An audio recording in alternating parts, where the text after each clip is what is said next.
No, that's good. So I like that picture behind you. I thought I put that up in honor of your hog hunt. We actually used thermals and night vision and suppressors on that hunt. That was in Texas. It was where at? I believe that one was somewhere around Austin, southeast of Austin. I can't remember exactly where that one was. That's my buddy Nick Atkinson. You know Nick? You ever heard of Nick? The name sounds familiar. He was I'm big really, into the I'm three gun for a while. okay. I know you do Yeah, three we started gun. doing a lot. We did. We're doing a lot when until Triple C shut down. When Triple C shut down, it kind of really killed all the competitions up in this part of Texas. So we're trying pretty quickly to get a new one, new range up and running. But it's got its challenges. Cool. 2, 3. And is it Sisson? Sisson. Say it again. Sisson. Sisson. There you go. Sisson. Okay. Yep. It's a challenging one for sure, A lot of especially S's. for me. It is a lot of S's. A lot of Weird spitting places. going on. So when we have a Brandon boy, my wife. Sisson joining us today. Yeah. If you had a list, it'd be interesting. Very cool. All right. You ready to do this? Yes, sir. Let's do it.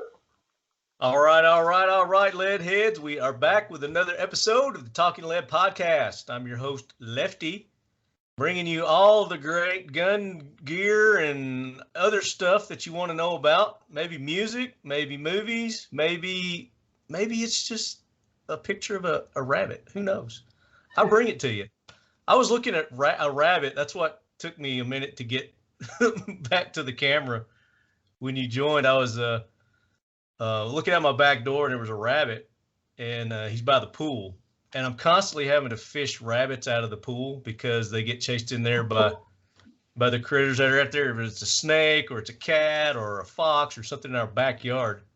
So I was just making sure that I wasn't gonna have to fish him out before we got started. I'll check it. Remind me to check again when we get done. So I'll do my best. Yeah, we have a lot of rabbits where we live too. It's usually a problem for the dogs more than anybody else. right. Yeah. Well, I don't have dogs anymore, so they're I think that's probably why the population has Yeah, has it's picked grown. up in our backyard. Yeah, definitely. But if you didn't get a chance, make sure you go back to last episode where we had the editor of Skill Set Magazine, Jason Swar, and man, was it a action-packed episode.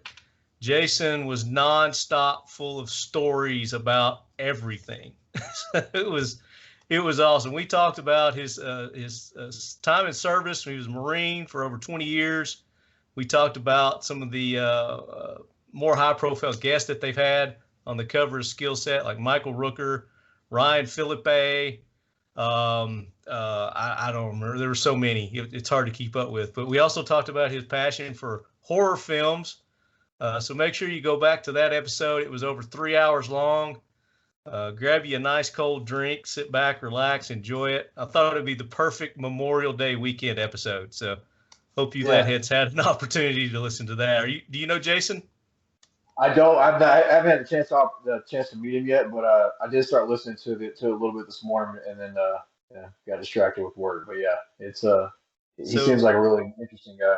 So firsthand account from one of our leadheads that has listened to the episode. Leadhead Jason says, "Lefty, what a great episode! I think it was about skill set, but turned out to be a great squirrel moment. We chase squirrels on this episode this year." We start one way and we end up completely different. You have Those are to the have most him. fun conversations, though.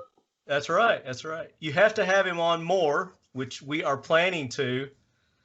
Can't wait to hear the Trench Art AK episode if you decide to do it. I also love the 80s horror movies and collecting stuff. Just wanted to say you got it. You got to fit him in wherever you can. Took me back to the 80s, LOL. Leadhead Jason. So there you go. It was definitely an action-packed episode. And yes, we are going to have Jason sent the thing about Jason. Swar on again. and we were talking about doing trench art. You remember what trench art is? I'm not. So during wartime, when the troops are down and inactive, and this has been going on since wars have always been, soldiers will start scratching into things, their shields, their butt stocks, whatever it may, their helmets. Right. They'll draw stuff, and he's been into the AK-47 trench art lately. So he's been finding furniture that's got Oh, nice. trench art on it. So we're definitely gonna do an episode about that on the AK corner. But before we do that one, we're actually gonna have an AK versus AR episode. That's gonna be this month's AK corner. So we're gonna get some AK. That's always the question, right? Right. That's right. Which is better, the AK or the AR? But it boils down to a personal preference. But we're gonna have fun with it. We're going to have some experts on to give their definitive opinions as to why one is better than the other. And who knows? I mean, we may even go down a different road and throw another gun in. You just never know. So, I'm looking forward to finding out. Now I know you're an AR guy. You're in 3-gun competition. Yeah. And let me introduce our guest. I'm sorry. Yeah. So joining us today with Accufire Technology, making some of the best thermal night vision optics on the market today, and he's holding one up there if you're watching this on the YouTubes, is Brandon Sission. He is the COO, one of the owners of Accufire Technology. Brandon, welcome in. Yeah, thanks for having us, man. It's really, first off, thanks for having me, but it was really good meeting you last week at probably the coolest event that I've been to since I've been part of this industry. Yeah, so the Iraq Veteran 8888 Range Day, the infamous Range Day. Now understood why it's infamous. There's a lot of shooting and collaborating that goes on during that event, and that's, like you said, that's where we met. So that was your first Iraq Vet Range Day? It was, yeah. So as a company, this is our first year to really kind of step out and do more than just a basic show. So this is the year we decided to kind of put gasoline, and we've been saying around the office a lot, put gasoline on the company and just let it burn and let's just go after everything. So that's what we're doing, and it's been a ride. It's been fun. Yeah. Well, just the short time and exposure that I got with your optics during that event, I was impressed, and obviously that's why we wanted to have you guys on the show. So thank you for the short notice that I gave you to be on, and I think the lead heads are really going to learn a lot on this one. Yeah, I'm excited. The opportunity to come on here was a big deal. So we were glad that kind of worked out for both of us. And and I think that's been the coolest thing about this whole past year was to get industry buy-in, because all the optics we made were made specifically for shooters. We're all shooters. We wanted to make purpose-driven optics for shooters. So the fact that all the quote unquote shooters of the industry came out there and loved our stuff, it really solidified everything that we've done the past 2 years. Yeah, and like I said, specifically, we're going to be talking about their thermal night visions. And for those that are watching the video, I've got a hog hunt that I did with me and Nick Atkinson there on the back, where we're using some thermals and suppressors in Texas on a hog hunt. And we're going to talk about that a little bit too. Brandon's got, I don't know if we want to, of course, by the time they hear it, you'll already be there, so we can talk about it. Yeah. The one you're getting ready to go on. Yeah, I'm going to turn that background off now. So, there it is. There's all the pretty stuff. Bam. Yeah. But we were talking about the AR versus the AK, and you're an AR guy. You're a 3-gun competitor, so you shoot in 3-gun competitions. How long have you been doing that? So I guess about a year and a half now. So the reason that I actually started 3-gun was to learn more about the optics and why we use optics a certain way. My background for the company comes from I've been a tech consultant in the startup world for a while, and always been in and around the 2A spaces, just being a hobby and also being a vet, So I started competing, and then I'm one of those people, once I dove in, once I found how addicting 3-gun was, it became a problem. Thankfully, my wife is pretty forgiving because we've been shooting a lot. So does she shoot also? She doesn't. I've got one of the wives who she will go and watch me, but couldn't care less. Will not pick up a rifle, and she's fine with that. Now she does know how to sweep the house and run a shotgun and stuff like that. We've got set up just in case, when I'm out. But There you go. as far as going to the ranges, she couldn't. She couldn't. Now, when you say sweep the house, for those that think you're being misogynist, there he means he means assessing the dangers in the house and clearing the house. Yeah. Fine off a room, all that good stuff. He's like, what a sexist asshole. Some of our lady listeners out there. No, I'm just kidding. But yeah, so no, she could. She all went to go. There's one time though, I went did my mile shoot. I think she regretted not shooting that day. She had an opportunity to do it. But other than that, no, she's just fine with being a cheerleader. Took a little snapshot there. See if it would work. So we were talking a little bit off air there, and you were talking about how you haven't been doing it as much lately because the 3-gun in your area has kind of died down a little bit. Was that due to the pandemic, or what? No, what do you attribute to? no. There's not without it speaking out of turn. It's not really. There was just a range that it was probably one of the best ranges that I've been to. They weren't able to keep up for reasons basically beyond their control.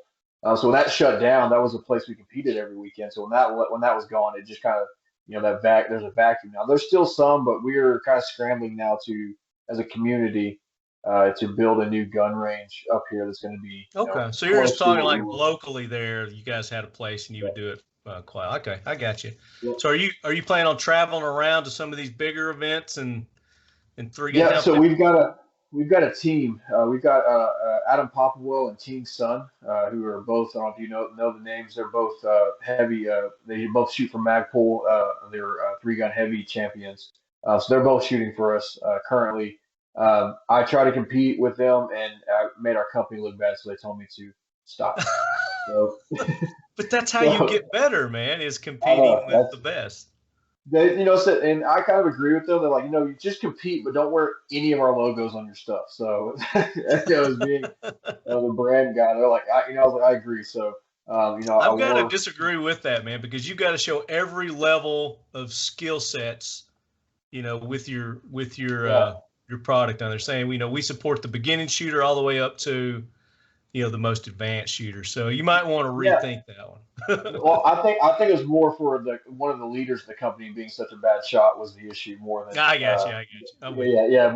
No, it's more of a joke. No, I compete as much as I possibly can. I've actually, I would say the PRS has become where I've really fallen in love with the long distance shooting. So I do as much PRS as I possibly can. I hear that a lot with people that get into the shooting competitions. They eventually seems like they gravitate to the precision rifle competitions more. Yeah, I think it's something about being a little bit older too, and injuries, and the PRS is a little less taxing on you.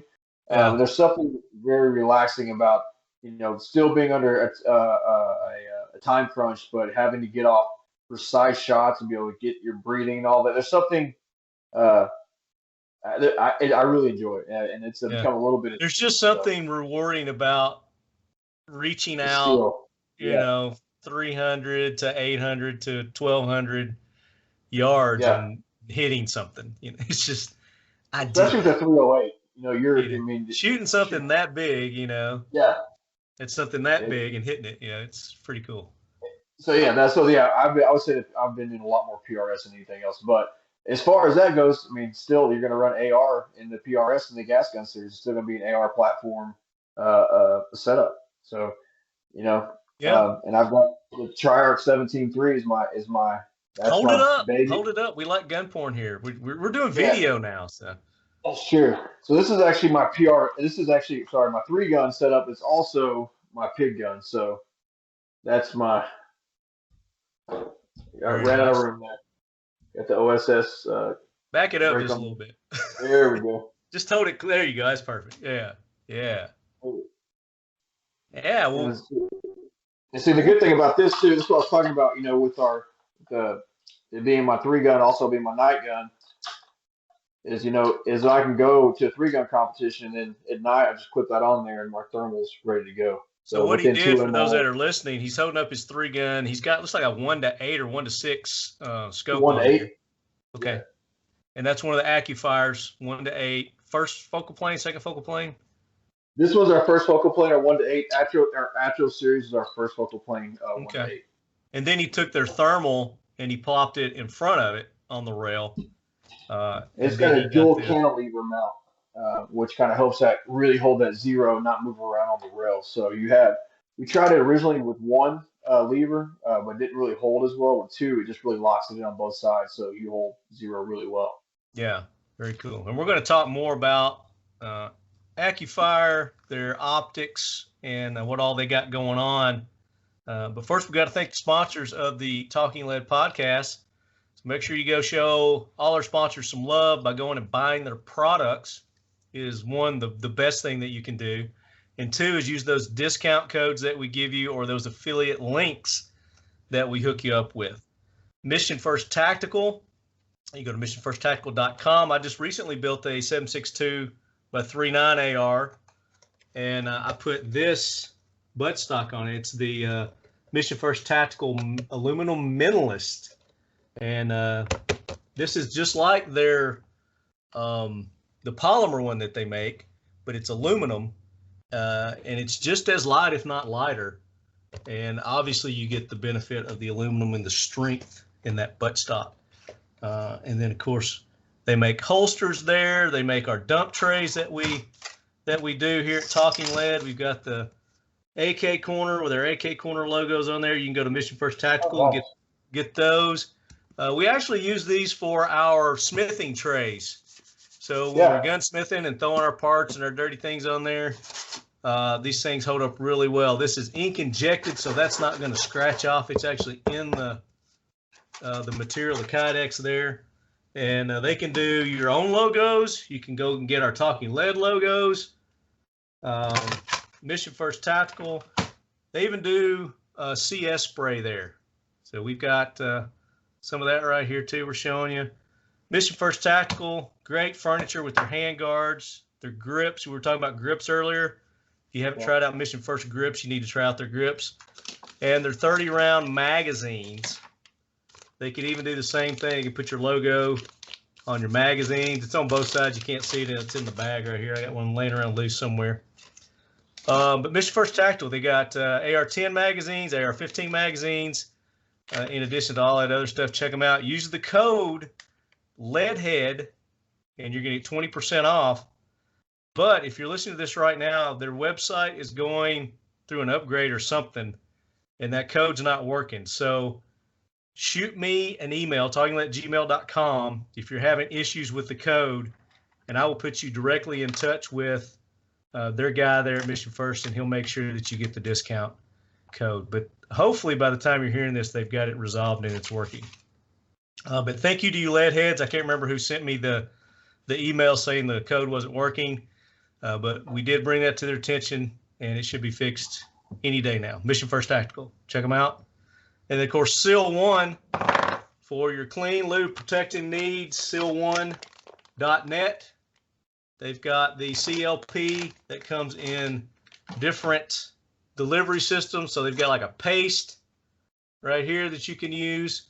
They've got a liquid. They've got an aerosol. They've got pre-soaked pads.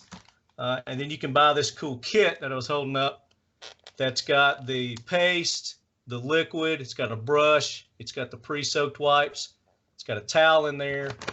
And we give away one of these on every episode of the AK Corner. So make sure you tune into the Talking Lead AK Corner and see if you're a winner on these. We've given away 5 so far. Episode 6 coming up when we do the AR versus AK. And these things are great for AKs, especially if you're shooting that corrosive ammo crap, because it does protect against corrosion. Seal1.net, code LEADHEAD, 25% off.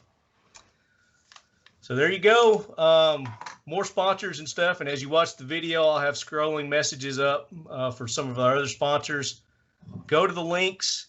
I mentioned last episode ASP USA. We've got affiliate links on our website. And I just want to show them real quick what that looks like. Brian, let me know if you see that. I see it. Okay. So Leadheads, you go to talkinglead.com, and for ASP USA, that's Armament Systems and Procedures. They're the people who make those awesome batons, the police batons, the handcuffs. They've got the flashlights that you hear me talk about all the time, the dual fuel flashlights, and the red guns. Are you familiar with red guns? I am. Yeah, so you've heard of the blue guns. ASP has the red guns, which they take it a step further, and they give you the ability to practice your reload. So they've got mag drops on their pistols, on their rifles. They've got knives there. They've got handcuffs in these. So if you're practicing your defensive move, whatever it may be, there's AR. I got an AR over here somewhere. Here's an AR. It's got the adjustable butt stock on it. It's got the mag drop. I can't see you. I can just see the screen. Do I have a? Oh, that's right. I'm sharing my screen. So I'll come back. I'll show those. But go to the website and then scroll down just a little bit, and you'll see a link for the Armament Systems and Procedures. And it's 15% off when you use the link on my website. But when you go there at checkout, use the code LEADHEAD, all caps, to make sure you get that 15% off. But you have to go to my website. You can click on any of those pictures I've got with the 15% off. And it's anything on their website that's not on sale or like on special. So any of the regular price stuff, 15% off. Use my link on my website, Leadhead. So there you go. That's all I'm gonna pitch right now. We'll pitch some more later. So let's stop sharing my screen somehow. Boom. There we go. Am I back? There you are. All right. So here's the red guns I was showing you. So it's got the mag drop. It comes with 2 mags. Here's the AR. So great for practicing your reloads. If you're a 3-gunner, you just want to practice. Great stuff. Yeah, they've got the rail, so you can mount your optics on there to get the proper weight and everything. Your lights, whatever it may be.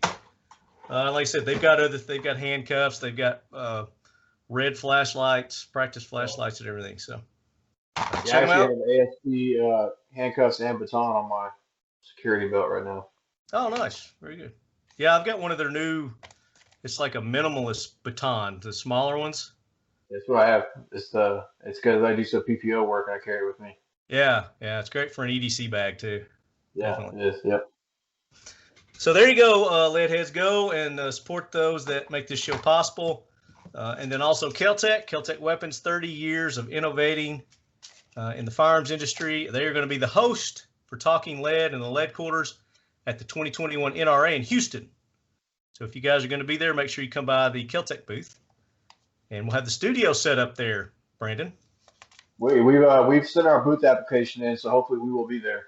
Okay, well, we look forward to seeing you. Definitely, it's going to be a good time in Houston. It's going to be a hot time in Houston.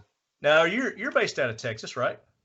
Yeah, we're in North Central Texas, so we're about 4.5, 5 hours north of Houston. Okay, very good. We're real close to the Oklahoma border. We're going to talk more about Brandon, Accufire, their products, what all they got going on. But first, what I hear is that Jackwagon train rolling in. So, Gunny, bring that train in. Hoorah, Semper Fi, do or die, hold 'em high at 8th and I. It is time for the Talking Lead Jackwagon of the Week, so brace yourself, baby. That's awesome, man. Yeah. I worked for GT Distributors for a while, and he came to a lot of their events. I hate that we lost him, man. He was a good one. Absolutely. Yeah. So we still honor the Gunny. He is the conductor of our Talking Lead Jackwagon train. The only man I trust to keep these Jackwagons in line and not getting off the train once we put them there. So the train has stationed, and we've got some Jackwagons for the Gunny this week. And I think I'll start with our guest, because you seem like you had something you really needed to vent and get off your chest, Jason. Brandon, Jason. No, you're good. Well, so I actually have a Jason. My right hand man is a Jason, so that's used to. So Yeah, but anyway, you're Brandon. You're Brandon. yeah, I got Jason on the yeah, brain because he was last guest, and then the guy who asked the question was a Jason. yeah, yeah. What's it's is Peter Gerson. You know what really grinds my gears is it's the being in it's coming from the tech space, and I go to companies, I help them find softwares that are good for their business, right, to make them grow. Being in the 2A space, they have made that impossible for us to be able to have a legitimate business. It make it seem like we're doing something illegal, so you can't collect payments, you get kicked out of CMS, all these different Right. basic business functions that we need to run as a company, we can't because businesses, specifically tech companies, want to get politics involved with everything. It's very frustrating that we can't run a business like anybody else. You have people who aren't even selling anything that is anything firearm related, but because they're something has a ability to hold a holster, they're getting blacklisted. It's absurd, and I'm tired of Amen. Hey, but it's by design. It's these it. gun 100%. grabbers. They're like, if we can't go directly for the gun, then we're going to go and undermine everything that has to do with it. It's to the point of being infuriating, the fact that we cannot just and thankfully there are enough people to see that hole that we can fix that. But the fact that just people like you and I can't run a business. But here, I love though is this in spite of the fact they're trying to stop us, we're growing every month and we're killing it. And they know that they can't stop us. So like, well, maybe we'll slow them down a little bit. But as soon as we figure out how to fix that BS of a problem, we're yeah. unstoppable. Yeah. Yeah. Well, I mean, that's the thing. They hit you where it counts, which is the economy of it. So if they're hitting the businesses and making it near impossible for somebody to even want to consider going into anything remotely related to the firearms industry. He's just too much red tape BS that's involved. And that discourages probably, 80% of the companies that want to get into our industry from doing anything. Absolutely. I mean, and also, it helps weed out some of the riffraff at the same time because you've got to be tough to survive in this industry. And I've realized that, you've got to be resilient and just keep pushing forward because everything that any other company would use to make their company, grow and kind of scale, you got to fight against it. And it's very interesting. Yep. Very good. I will second that nomination, no doubt. All right, our next one comes from Lead Head. This is Lead Head Jonathan. It says, howdy, Lefty. I got to nominate that nominee for the ATF, David Chipman, which we talked about him last episode. He made it last episode, but it doesn't hurt to mention it again. Even the USA Today acknowledges that he's an anti-gun activist, and he makes no bones about it. He's definitely anti-gun. He's been a part of anti-gun organizations for many, many years. Based on his past and his current nomination status, that guy is going to be a jackwagon for a long time. Well, hopefully he hasn't been nominated yet. Is that correct, or has he? To my understanding, he has appointed. Not appointed. He's been nominated. He is not appointed yet. Okay, Which, so we can still cross our fingers. It just goes to show, to back up our last point, they're going to do whatever they can to make sure we cannot be successful, and they're now going to put legislation in fact. I mean, why else would you put someone who's traditionally completely anti-2A anything in charge of the one body that governs all things 2A? Well, it's definitely not for checks and balances, that's for sure. Yeah, not for ours anyway. No, definitely. He goes on to say, also in the spirit of Memorial Day, which I hope all you lead heads had a wonderful Memorial Day and Memorial weekend. I know I did. Had a great time hanging out with friends, barbecued, did some yard work, had a few adult beverages, and just kicked back and relaxed and enjoyed it. But we also remembered those who made it possible, all the men and women that have given the ultimate sacrifice for us to be able to enjoy that weekend and every day that we have here in America. So he's just reminding us he's nominating our fallen veterans for a ride on Lead Force One. I myself have a great uncle that passed away in World War II, and we remember him every Memorial Day. That's awesome. So thank you for that nomination, Leadhead Jonathan. Very cool. Yeah. All right, so my jackwagon is the governor of West Virginia. And listen to what this jackwagon is doing. So it says this is from Gun America Digest. Guns America Digest.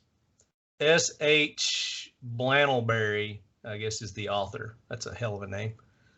West Virginia hosting vaccine lottery, giving away guns, trucks, $1.5 million. Governor Jim Justice desperately wants the people of West Virginia to become vaccinated against COVID-19, the flu. He wants them to get a flu shot. To it's incentivize. What's that? Yeah, I was thinking that I think they just come up with a test for the common cold finally, you know. So I mean, obviously, people are sick. People are, you know, there are a lot of people are sick, but it's yeah. Sorry. No, that's fine. So to incentivize people to take it in the arm, Governor Justice is holding a statewide lottery giveaway to include $1.588 million grand prize, a $588,000 second prize, full scholarship to any higher education institution in West Virginia, custom outfitted trucks, weekend vacations at state parks, lifetime hunting and fishing licenses, custom hunting rifles, and custom hunting shotguns. And of course, where do you think all this stuff's coming from? It's taxpayers' dollars. You know, it's not like people have donated this stuff and whatnot. It's complete bullshit. In order to qualify for the giveaway, a resident needs to have at least one dose of the vaccine. The giveaway runs from June 20th through August 4th. Isn't that illegal to require somebody to have to do something to enter something like that? State funded, yeah. And well, and also this seems a little bit like pandering, doesn't it? It seems like they're going specifically after people who would typically not want to do something like that. Well, exactly what it is. It's like, all right, obviously they're not getting the response that they want from the vaccinations to begin with, which, I mean, the majority of Americans aren't stupid. It's like, you know, I'm not going to let you shoot something into me that's not been properly tested and proven, which this crap hasn't. And we're going to start seeing, unfortunately, I think we're going to start seeing the fallouts of these shots coming up in the next year, definitely. It says, in order to qualify for the giveaway, so I read that, the faster we get people across the finish line, the more lives we save. That's all there is to it. That's a direct quote from Governor Justice said Tuesday. If the tab just keeps running, the cost is enormous. The hospitalizations are enormous. We have to get all of our folks across the finish line. Well, quit incentivizing hospitals to diagnose it as COVID by giving them extra money and dollars for it, you idiots. Yeah. Oh, many Virginians were critical of the announcement. No surprise there. Just when you think the poorest excuse for a governor I've ever seen can not sink any lower, surprise. Wake up to anyone who is thinking about getting the poison jab because of this, said one Facebook user. If he is bribing and pushing this hard, there is a hidden agenda. Disgraceful and disturbing is something we can always count on from this dude. So that's a great point that person makes right there, is like, why is he pushing this so hard? What's the incentive for him? What's his incentive? There's got to be some sort of incentive for him. And it's not that he cares about his constituents or, you know, his statesmen. He could give two shits, I guarantee you, about that. Otherwise, he wouldn't be giving their money away like this. Yeah. So I politics is an interesting one for me, but yeah, it's very few people in that type of position care about anything outside of their circle. And they're doing it in New York also. They're giving away scholarships. Cuomo, here's a tweet from him. Congratulations to the first 10 winners of New York's vaccine scholarship incentive. These lucky New Yorkers will attend a something in a something school with tuition, room, and board covered. So, I mean, they're doing it in all these libtard states. There's some kind of hidden incentive or agenda here. So be wary. So that's my jackwagon. Have you been vaccinated? No. Okay. And No. I don't care if you want to get vaccinated, get vaccinated. I have no problem with somebody getting vaccinated. Same here. But to me, I don't even get the flu shot. I get the tetanus shot every 5 years because I don't want to get tetanus and I do stupid things, But as far as the flu shot, I haven't gotten that since I got out of the military, and I haven't gotten the flu since I got out of the military. When I became adult and I wasn't forced to get shots by my mom or the school or whatever, I stopped getting them, and I've gotten less sick because of that too. Yeah, absolutely. Absolutely. Ridiculous. It is. All right. What about a hero? You got a hero? I would say this might be a little bit of a cheesy one, but it's been the 2A community. Just getting to know, being around the 2A community for so long, I've always heard so many stories. To actually be part of it now, it's a really. I've been impressed recently, just at how we're kind of banding together. There's groups, and you're kind of weeding out the bad seeds, kind of like as best we can. So it's good to see what we're about to do. I think as a group of people to kind of combat just the unnecessary stuff we're dealing with. We're in for a wild ride this next 3.5 years. Definitely. That's an understatement. Yeah, yeah, definitely. Let's see. So I like to go through and just kind of read headlines real quick, just to make sure that we don't miss anything.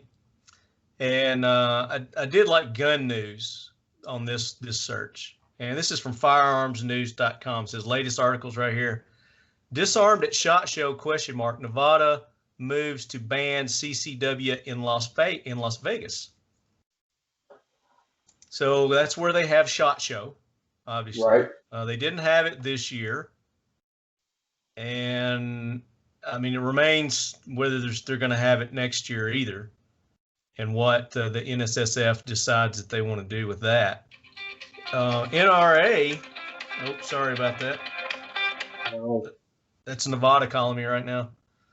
NRA canceled theirs last year, but they've decided to have it this year. They're going to have it in Houston. We just talked about that. So they're going to go ahead and do that, and we're excited about it. And I think everybody in the gun industry is, and we're gearing up for it. It says Nevada Democrat lawmakers recently passed an emergency bill. Emergency? What's the emergency? In the Senate to ban law-abiding citizens with concealed carry permits from being able to carry a firearm in Las Vegas Strip casinos and certain gaming-connected businesses such as hotels and shopping malls. I thought that was already a thing there. I thought you couldn't carry in a casino anyway. I thought you just couldn't carry in the bars there. Maybe that's what it was. See, as passed, Senate Bill 452 would make it where the only people carrying firearms near casinos or the Las Vegas Strip would be criminals. I mean, that's it. What any of these gun laws do, it's just enabling and empowering criminals who would find it a lot easier to rape, rob, or murder their newly disarmed victims. And since the restriction on carry would extend to property line, the firearm prohibition would include many open areas like parking lots. The measure will now be taken up by the Nevada House, where it has been assigned to a judiciary committee. Man.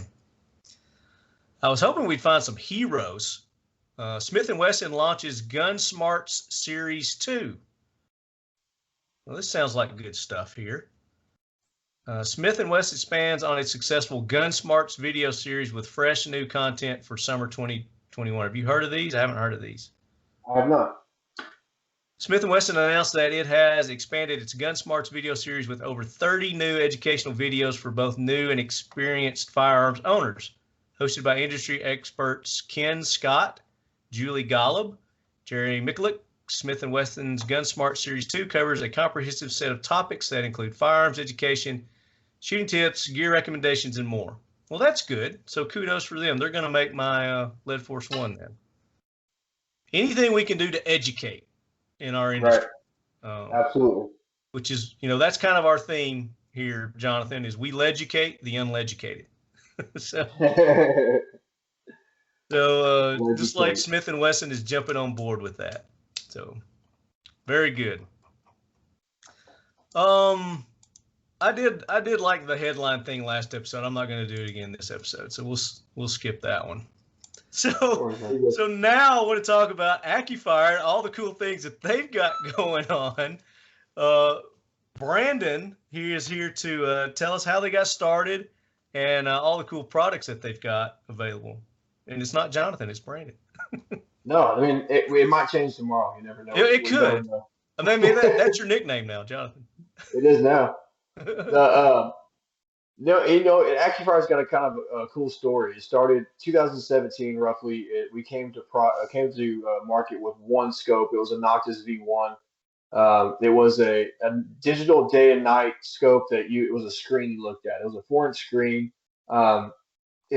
It's a cool product, and we'll always have it around. It's become kind of a niche for visually impaired and also for education, right? Teaching kids and youth and even new hunters how to shoot, because you actually see the reticle, right? It's got Wi-Fi streaming, all that good stuff.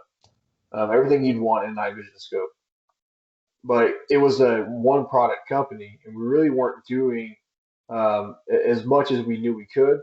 So fast forward to SHOT Show, like the last one, 2020. So the one right there on the right there, that's the Noctis V1. That's my mouse. Yeah, that one right there. That's what we first came to market with.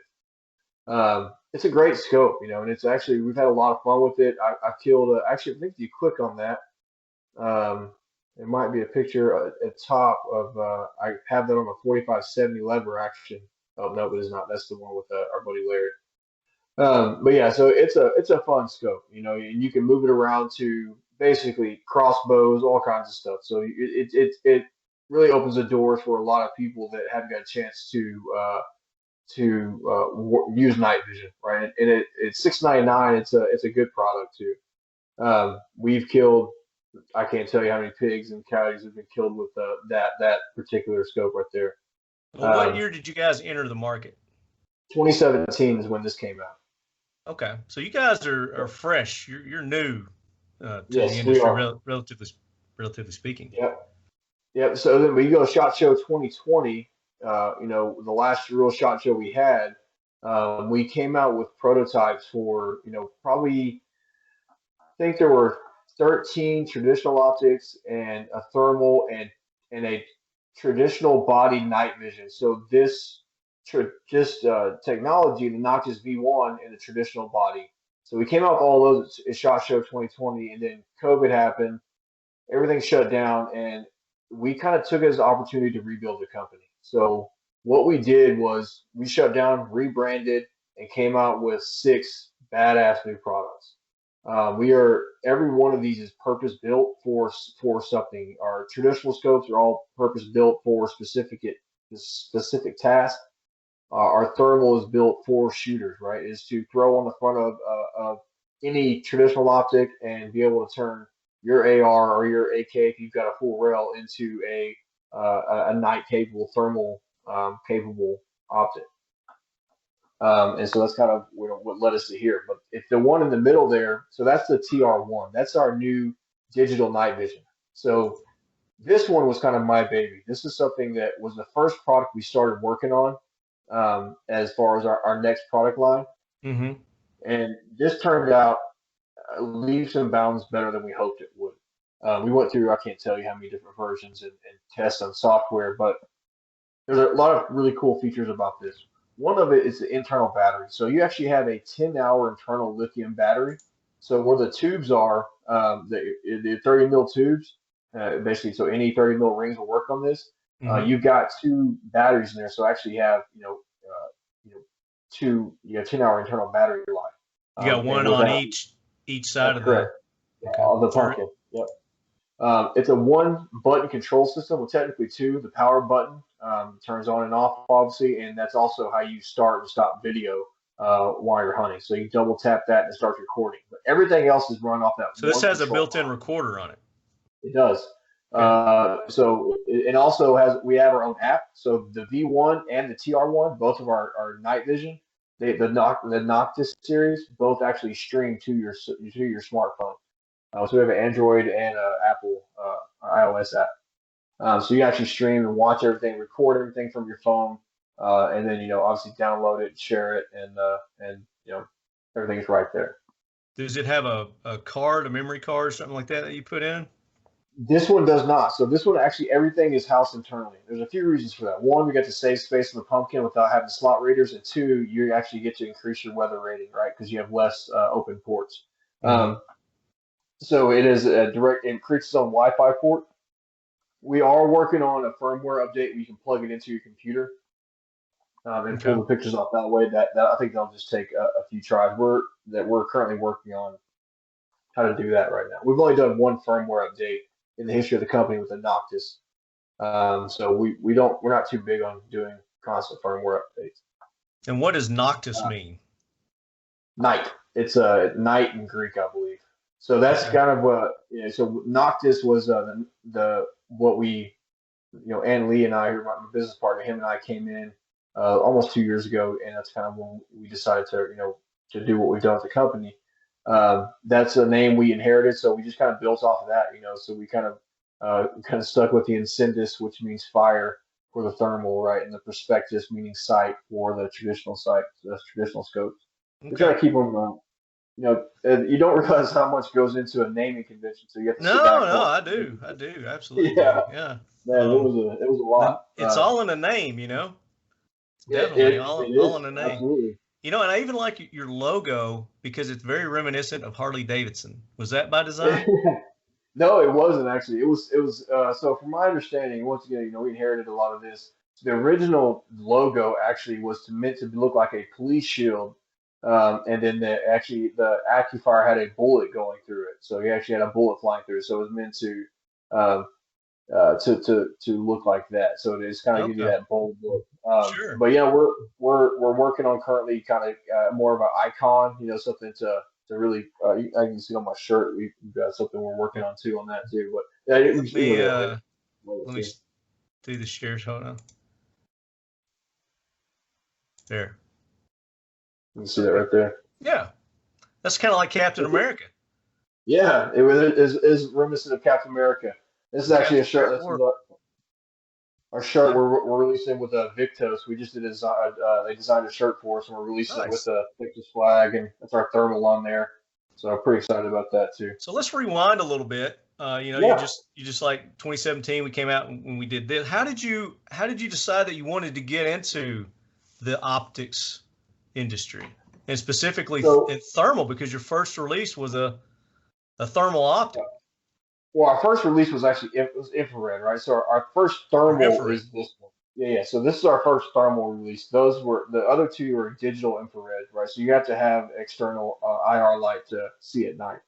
But so what started? We're going to talk about the differences too. I want you to talk and educate us on the differences too. Yeah, please. Where Accufire actually started was honestly by accident. Is you had some engineers who were working on night vision cameras for surveillance, and they just said, hey, I think we can use this technology to make an actual scope, and that's why it looks more like a camera. The original one looks more like a camera than it does a scope. And so the original developers, designers of this, they didn't really understand the industry at all. And that's where Lee and I kind of came in and took their brains and we put it into, this is what a company should look like. And Lee being the mad scientist and genius behind ballistics and scopes and being in and around the industry for so long, and then myself with the branding and marketing and kind of the operational background of it. So we are very, very, very lucky to have manufacturing channels and engineers where we can run be able to prototype really innovative stuff, and not really have to worry too much about our limitations beyond engineering capabilities, which is really exciting. So I think we're going to push them. We'll be pushing a lot more. We're going to try things no one else is trying. I think that's the big thing, and also make it where where everyone can afford it. That's a big thing too. Coming from most people in our industry, as far as shooters, can't afford a $6,000 thermal. They can't afford a $28.99 clip-on. They can run on any optic too. So that's our thing too, is making really good stuff that everyone can afford, especially in shooters, right? People who understand what quality feels like and looks like. Right, right. And the great thing about it is on the one that you just showed me, is it Incendis? Yep. Is it can be used as a handheld, or it could be a mounted, so you could carry it with you and use it, or you can mount it on your firearm and use it. Do both. And it actually has a reticle too, so you can run this as a scope by itself too. So you can actually turn a reticle on there and run it just as a standalone optic as well. Yeah, so and I want to talk about it individually from the other. Yeah. So was you saying that was your first offering, that one? So we released the TR1, which is our infrared night vision. It looks like a traditional body scope. Actually, everything you see on our website that is not the Noctis V1, we released this year in January. We started our pre-sale in October. Everything else you see besides that one, we released this year. Those are all brand new products to the market. So the Noctis V1 was your introductory product to the market. That's correct. Yep, that is correct, and that's why it kind of looks like a camera, right? It was made by people who are really smart. It kind of looks like a movie camera, because it's got it's got your screen on the very back, so you're not putting your eye to it. It's just you've got a screen there. So you've got that, but that was also made to be mounted or handheld, correct? Yeah, you can run it handheld. We've put it on some scanners. It's just not. It's kind of bulky to be handheld. It's a little too big to do that. Now the other one is put it on a tripod. You can. We actually have run on tripods a lot, or like on a Go mounts. You want to do some remote stuff, because this is you can stream about 30 yards away from this one. Oh, okay, nice. Yeah. So it's Bluetooth. It's Wi-Fi. Wi-Fi. Okay, so you're using Wi-Fi on that one. Yep. And this is a digital night vision. So this is infrared night vision. This is infrared. So you're using infrared on this one. That's correct. So you can use this one day or night. So this one actually has a sensor that picks up infrared light. So you have to run an external light to be able to see at any distance with that. So let's educate our listeners, and let's educate me on infrared, thermal, and night vision. Yeah. So I will do my best to educate on infrared and thermal. The night vision, the tubes, and the phosphorus, white phosphorus, so like that. I'm still learning that, because that's something we are in the process of diving into. But that is a little bit foreign to me, and there is a lot to learn in that. But as far as the big difference, so infrared night vision, right? What you're going to have with infrared night vision is going to be it's going to be looking at specifically what it says infrared light. So most of the time, these are going to be your digital optics, right? Which kind of have a bad, I guess, repetition. But these are electro optics that actually what it's doing is taking that light and then kind of processing into a digital image where you can see at night. The benefit of kind of go back and forth between the benefit of each one of them and versus the downfalls. So the benefit of night vision is you keep or infrared is you keep your depth position, not necessarily night vision. We'll stick with infrared. The benefit of infrared is you can actually keep that depth perception.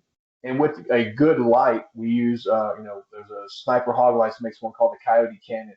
We can see, a good 1,000 yards at night with a good infrared light. There are, beams and other things like that you can get. There are lasers that are infrared you can see. But the good thing about infrared is that it's it's invisible to the naked eye, right? So if you look at it, all you see is a little, tiny red LED glowing, but you can't see anything else besides that. But now in the optic itself, it looks like a spotlight coming out. Mm-hmm. Right. So that's kind of the downside of infrared is if you are in tall grass or if you're in a place where there's a lot of brush or something like that, you could very easily glass past 10, 15, 20, 100 pigs or coyotes and not know they're there because you can't really differentiate them between the grass sometimes, right? Right. Now that's where the thermal comes in. The good thing about thermal, and a lot of people use the thermal as a scanner, is that you can run through a field and all of a sudden you pick up a heat signature like, oh, there's something there standing out. And that's why thermal is kind of taken over the market because you don't miss things. You also don't realize how many skunks you're hunting with at night because you see everything has a heat signature too. Exactly. I mean, everything has a heat signature. So you'll see I can't tell you how many times we stalked on a rock for an hour. It's like, man, we know it's a pig, but it's a rock. And when you get close enough, you see it from 800 yards away, and like that, let's get close to it, and you find it's a rock. Mm-hmm. But that's where a lot of times it's good to have a thermal and a night vision if you can in the group, or if you run a scanner, or if you run a night vision, because you can actually see that heat signature, and they get closer to it. It's like, all right, now you can see what's going on, and you basically it's like shooting in daylight if you have a good night vision setup or infrared setup. So that's a big in it. So for us, third grade educated people, if we break it down, the night vision, and when you see it on TV and they've got the nods, it's the green. That's the night vision you're talking about. It's like that's night vision. That's gonna be when you got the green background and everything. That's correct. Those are the ones like you see if somebody turns on a light and blinds you, right? Those are the ones you don't want to use. You cannot use in daylight. Period. Right. The benefit of those is that basically you can drive, you can do everything you need to do with those in close proximity. Downside of them is they are outrageously expensive. You're looking, 30 sometimes, anywhere from $10,000 to $30,000 for those. Right. And then also you're not necessarily always be able to see as far as you can with some of the other stuff. So that's kind of one of the downsides of those. But they are very good, and that their benefit is you can drive with them. You can basically anything you would use in the day, you can now use. So if you have a rifle, you don't have to change out your optics and do stuff like that as well too. Yeah, you can pick up detail and things Right. like you said, you can drive with, so you can see the road, you can see the lines on the road and all that. But it's got to be dark, got to be pitch black. Exactly. So that's typically we drive with nods, scan with thermal, shoot with infrared. That's kind of the play. If it's that's a good. I like that. Yeah. Yeah. The way you break that So down. so on the downside of thermal is you're going to lose. Sometimes you'll lose that depth perception, right? So you'll look at through a thermal and like, well, that's 20 yards away. When realistically it's it's 100 yards away. So that obviously doesn't always help with. That's why it's really beneficial to know where you're hunting. Yeah, and then you've got the different spectrums on the thermals that you can kind of cycle through on some scopes, and with your scopes you have that ability to do that. Talk about that. Yeah, so you have white hot, black hot, green hot, and red tracker, and then you've got multiple environment settings, right? With ours, there's 3 different environment settings, and that's probably the question we get the most. It's like, hey, what's your favorite spectrum? What's your favorite color? And I don't have one to answer that question. For me, every time you get out of the vehicle or you get to a new site, I always cycle through those and play with my settings. And like I said, we call it playing the trumpet, right? Because it's 3 buttons up there, just seeing what I'm going to do to make sure that environment, because where we're in north central Texas, it could be rocks, or it could be mesquite trees, or it could be pecan trees, or it could be, in a flat prairie. Hold that one up you got there, would you? Yeah. So you're talking about the trumpet there. That's what he's talking about there. So you've got your controls easily at your fingertips at the top of the. Exactly. So this is color here. It's where you cycle through your colors. If I short press this one, I don't know if you can see the. Mm-hmm. Yeah, we see it. So if I short press this one, that's the menu. That's going to get me through my environment settings. That's basically just some preset contrast and just different presets in there. Mm-hmm. This one is going to be my zoom 1, 2, and 4x, right? Those are going to be my digital zooms. obviously the power button. This also has a internal shutter or a nuke, so you can hit that and kind of just reset your heat readings, for lack of a better term, right? So that's what I was saying. So every time, and this is the focus here. So if as I'm looking, I can actually focus downrange. Manually focus. Yep. It's just a manual objective focus. Yep. It's funny too, people will look through this like, oh, that's clear, and I'll look through them like, oh, you didn't have it focused in. You should be able to see hairs on people, if you're only 100 yards away, Is there any way you can put it up to the camera and turn it on? Can we see? Let's think about that. Let's see what we can do. Let's try it and see. Because when I looked at this at the range, just like you said, man, I was going and I was seeing people's hairs, and it was amazing. Let's see what we can do here. Right there. We don't really see a picture, but it's just, I see a light. You might be too close to it. Right there, right there. Push a button and do something. Yeah, I'm changing to the colors right now. I just see a white screen. Yeah, I saw it when it went green. You can see when it went green. Also, I'm really close to it when the There's green. Yeah, that's white. Oh, that's white. It's just so. Yeah, yeah. But I don't know if you want to put it, but there's someone just did a really, really detailed review for us on YouTube. It's like 36 minutes, and it shows a lot of, really good quality. It's one of those things I kind of. Now, does this one record? This one does not record, but you can record externally. So that's the thing too. So that's what the big thing with this one is. This is our first thermal, right? Everybody's been asking for a thermal from us. This is our first. I say everyone like we're someone big. People who know who we are, right? Right. We're saying, hey, you guys should make a thermal. So this one was made, like I said, for shooters, right? So it is a really good thermal core that is really clear that you can attach to any AR and go to work, or any gun and go to work. So we didn't really put a lot of frills in here. No recording, no streaming, none of that stuff. But our next one will. We have a 640 core coming out. It's going to have all the bells and whistles, and it's going to be nasty. But this one was, I don't use the word budget. We want to make this one affordable, so people can see that we can make quality stuff and get it kind of mass market. And then we'll come out with the crazy expensive, really. Now hold that one back up. Hold that one back up. Now you've got to turn it around. You got a side mount over here. Yeah. Oh, so that's what I was going. Side rail, pick rail. So right here, what we do have is the ability. It comes with a cable. It's a USB-C to AV and also to a USB 2.0. So you can run an external DVR and record from here. Okay. And what this pick rail is on here for, we actually have a battery we built for this, an external battery built. It didn't work out as well, but we have a new one coming that's actually weather rated that's going to be coming out. We'll mount right here. Because right now, let me show you this. But it runs off. Take this little side plate off here. Okay. He's unscrewing the side, and that's where the battery storage is. Okay. Yeah. So it actually runs off 4 1, 2, 3 batteries. I don't know if you can see this or not, but these are actually our batteries. Yeah. Rechargeable. So it charges right there. And these will hold minimum 20 cycles, and we actually run these lights or run these batteries in a lot of things. So you get about 3 or 4 hours out of that? That's exactly. Yep, 3 or 4 hours depending on weather. On this one with the any external battery bank one. If it's any of them, if it's someone you got at a giveaway will work. You'll get about on 10,000 milliamps. You'll get about 10 hours of use of that. Nice. That's definitely a benefit. So yeah, we're really big on battery usage and using the right chipsets for that too. So it's really important to us. But yeah. And then, I don't know if you want to keep talking about thermal. You want to look at the traditional stuff.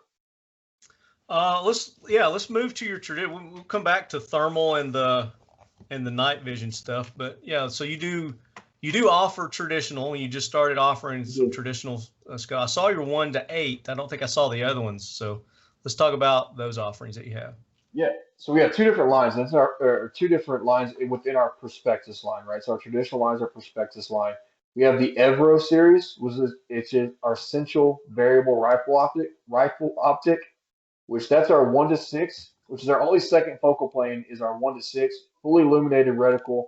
That's our Evro 6, and that one's $649. Keep in mind, all of our traditional scopes, lifetime warranty, no questions asked. If something goes wrong with it, send it back. We replace it. We'll just send you a new one.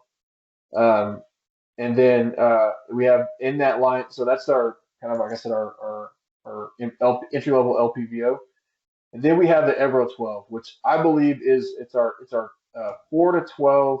I'm sorry, 3 to 12 to 44, which is for $479. What you get is a first focal plane with locking turrets and parallax, and you get this what I believe is the scope on the Evro 12 is going to be on the right. Yeah, that one right there. I think this is the scope that everybody needs on their hunting rifle. That can drop anything in North America. Yeah, 3 to 9 seems to be like the standard go-to for most yeah, it hunters. was. Exactly. I think everybody has a 3 to 9. This is a 3 to 12. Here's the thing about this is realistically, with being the first focal plane with the reticle that's currently in there, you can make shots out to 1,000 yards without any issues with this one. Mm-hmm. And that was kind of the goal too, is to have a good reticle that would just that would do the work, and also a simple reticle. All of our other reticles are there's a lot to them. We've got a lot of subtensions. We put a lot of math in these for kind of our people who need that. But the Evro 12 is I like I told you earlier, all of them are my favorite. I love this scope, and I think it's going to do really well for us because my goal is to have every hunter in America to own one of these. Very nice. So talk about the glass that you guys are using in your scopes. Yeah, so the Evro 12 and the Atro 20, we'll talk about the Atro series in a second. Those both have FED flat glass. So these are a lot of times what you'll have when you get on the scope, especially when you get on the eye relief, you'll have kind of that blurring around the side, the kind of the mirage, if you will. Mm-hmm. What that is where the glass curves, right? So in order to get rid of that, we actually went flat glass on these. And you don't typically see that for stuff in our price range as well too. So that really the eye relief and the glass on these I'm kind of biased, so it's I think it's the best. What's the eye relief? Oh man, that's when I could have told you that. Oh. Sorry. No, it's actually on that on the fourth picture over. On both of them. So that right there, it's on there. See if I can make that bigger. That's what she said. Yeah. There's tube size, max elevation, max windage. It's gonna be on the Atro 20. Parallax setting, you got 25 to infinity on the parallax. Field of view, 41.9 feet per 100 yards. And let's see, you said it was a first focal plane. It is IR rated. Field of view is 10.5 feet per 100 yards, 10.5 feet per 100 yards. There you go. Trying to find real quick. Oh, I can make that bigger. I put my reading glasses on, so I was looking for my reading glasses. Yeah, me too. It's 3 to 3.5 inches. Is what okay. Yeah, so that was that we were trying to keep. Oh, the eye relief. Yeah, that's what I forgot what I was looking for. Yeah, 3.2 inches is the eye relief on the Evro 12. And the Atro 20, and the Atro series, the other series is called our Advanced Tactical Rifle Optic. That's our other line. And that's what Atro stands for? Yes, sir. Yeah, so that's going to be. Yeah, and that's going to be our upgraded LPVO and our Atro 20. So the Atro 20 is what I currently have on my PRS. That's actually my Ruger Precision in those pictures there. But that is the one that has a zero stop. I could talk about this scope for days and days. It is a work of art in my opinion. But once again, a little bit biased. So a fully illuminated reticle, Christmas tree reticle. One of the cool things about this, if for someone who likes to stay on the scope, right? I'm one of those guys. If I'm on the scope, I don't like bringing my head up. I don't like looking off. So if you look at the top, you've actually got a funnel. And what you see on the reticle, is 2468. Right. What that actually is 36 inches at 2, 4, 6, and 800 yards. With the line down the middle, you can do math to double that up or divide it in half, which is really cool too. Right. So that's one of the things that we've done. Yeah, you got to be a calculus expert to run one of these. So here's the thing. For someone who I'm just kidding. You really don't. I mean, once you get into it and you learn what all the ticks are, it's easy. Yeah. Oh man, it's and I mean, just looking at it, you're going to get overwhelmed. You're like, what the hell? I'm in a Battlestar Galactica video game or something here. What's going on? There's a lot. And that's one of the first things you hear from people who aren't used to it. It's like, man, there's a lot going on this reticle. And there is, but once you get used to it, you're like, oh, okay, now I get it. It just takes some time getting used to, So educate us on this one that we're looking at right here. Yeah, so that's what I was saying up top. So you see, and I can't read that. I can't read what that says because it's pretty blurry. Give me 1 second here. My screen's blurry? Well, my eyes are blurry more than anything else. Oh, I got you. Does that say 6, 8, 10? 6, 8, 10. Yeah. Okay, yeah. So basically, that's telling you is it 600, 800. There we go. 800 and 1,000 yards. That's what 36 inches looks like, right? If you go all the way across. So typically, M6 target or something along those lines, are going to be 18 inches. So you can divide that in half and do the math that way as well, too, right? And then also, by that assumption, you could, also double that out to 2,000 yards, which would, do some calculations out to over a mile if need be. And then what you have on the bottom are obviously just your holdovers. We had a lot of we love this reticle. We spent a lot of time behind it. I'm glad we went with it. There's been some minor changes over time. We've had a lot of input on it, and we're really happy with it. Mm-hmm. We got 20 MOA.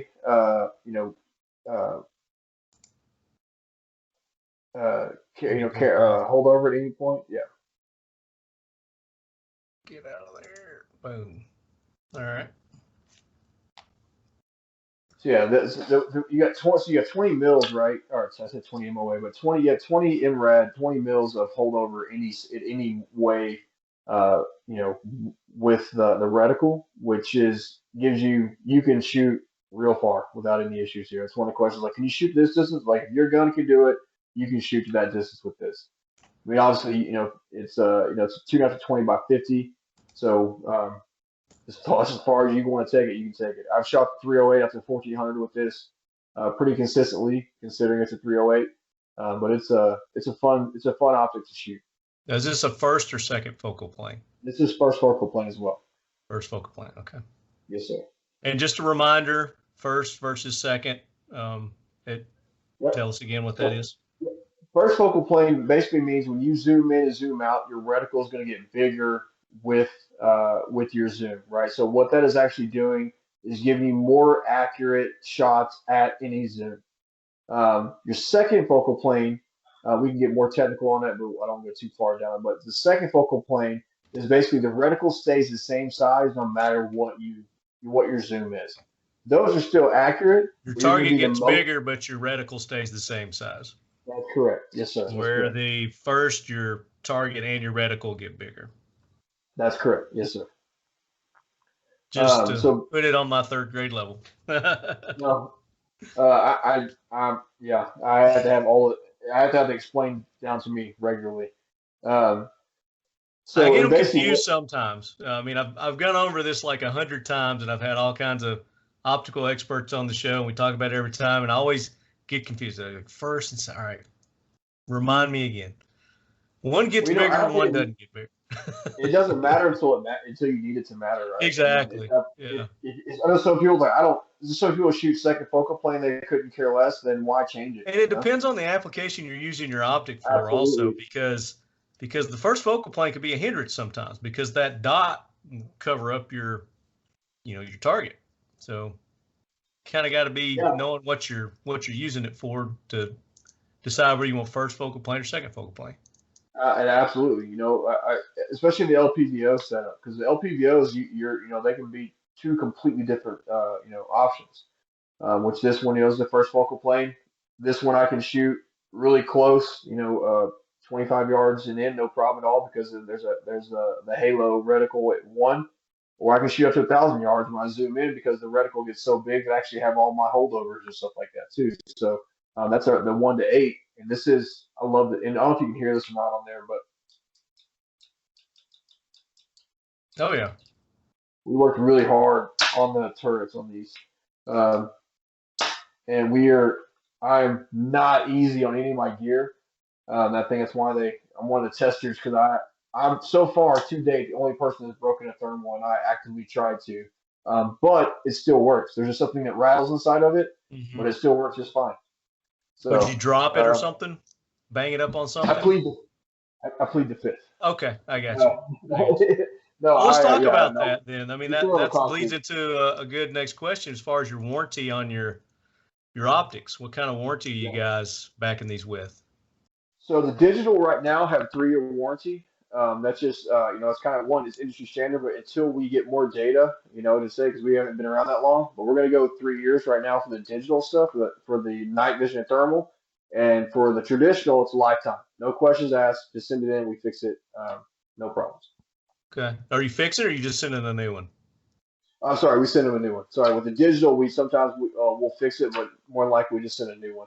Yeah. A lot of times with digital, it's just a simple firmware update and checking it out. Some people Speaking of the firmware, firmware updates, is that something that an owner would be able to do themselves, or are they going to have to send it in to get a firmware? Really easy to do. For the V1s, you just take your SD card, put it in there, and you're done. For the TR1s, we're actually working on that currently, how to make sure that that's something you can do through the app. Yeah. So, I mean, thermal is like everybody's dream, to own a night vision thermal, whichever may be thermal, more than others. But depending on what you're using it for, you got to be careful in your state, because some states won't allow hunting with thermal optics. There's some states, if you have this in your vehicle while you have a loaded weapon, you could be in a lot of trouble. I mean, it's right. Pretty. Even if you don't have it on your rifle. Yeah, if it's just on your person with a loaded firearm, then you could be a criminal, which is ridiculous. It absolutely is. But here's the thing, though. So I have recently gotten to know game wardens really well. They've become some of my favorite LD to work with, and I didn't realize how bad poaching and how bad night hunting really is.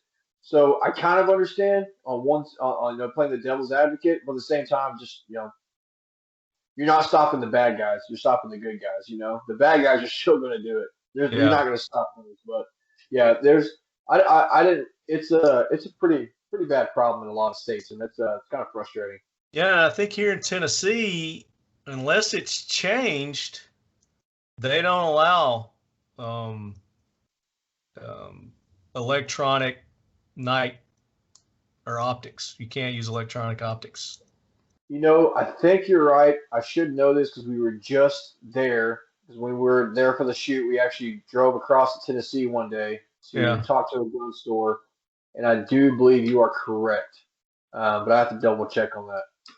Yeah, I think I looked it up the other day, and I could have sworn that they had lifted that for like nuisance and predatory hunts, but I guess they haven't.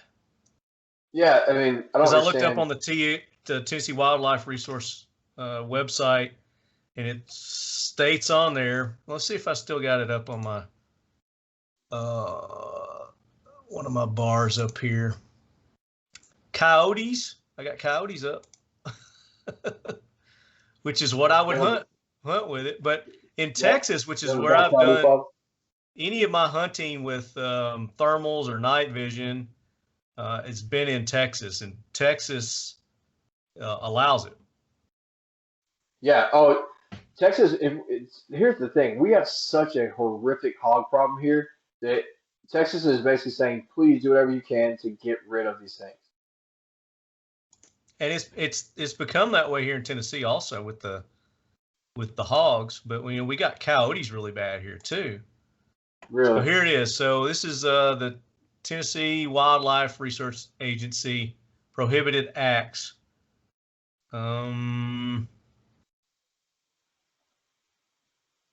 Let's see. Illegal hunting equipment and methods. The use of the following equipment is prohibited. Predator calls, pod arrows, explosive arrowheads. Oh, come on. I can't go all Rambo. Come on. What's the point? Firearms capable of fully automatic firearms, archery equipment with a device utilizing an artificial light capable of locating wildlife.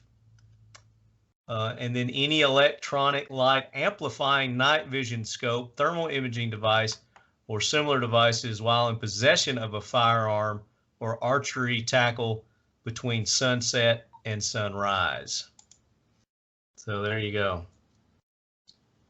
Can't hunt with them. You know, I think Tennessee is a beautiful state, but they need to get their crap together.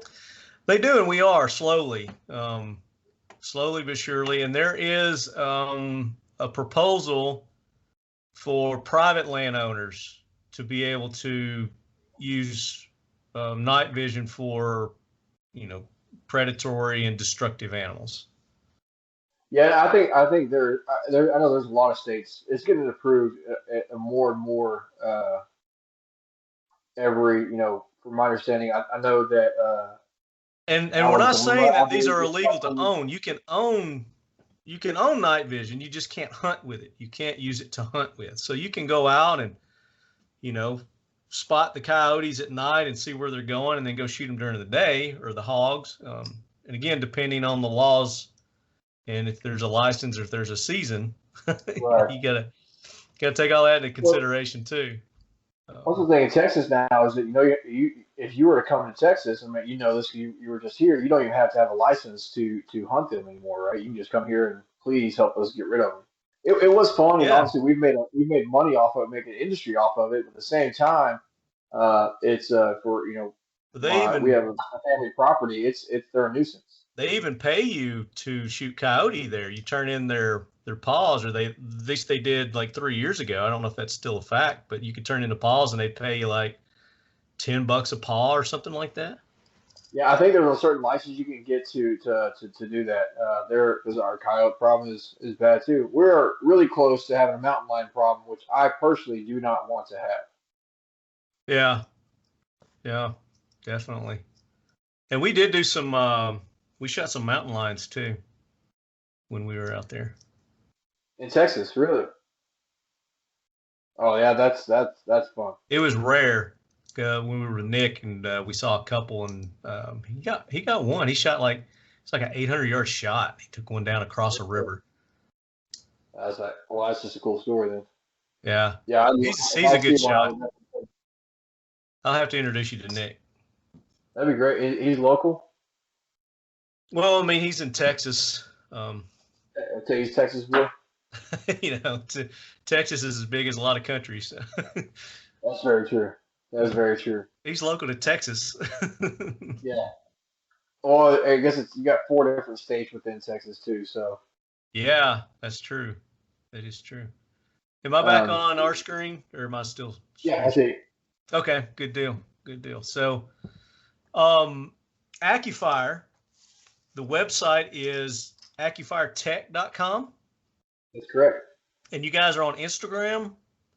Yeah, anywhere you go, Accufire Tech, you'll find us. Instagram, YouTube, it's on Facebook. Everywhere you look, look for the shield, and that's us. Very cool. So lead heads, go and show them some love. Follow them on the Instagrams. Let them know you heard about them here on the Talking Lead podcast.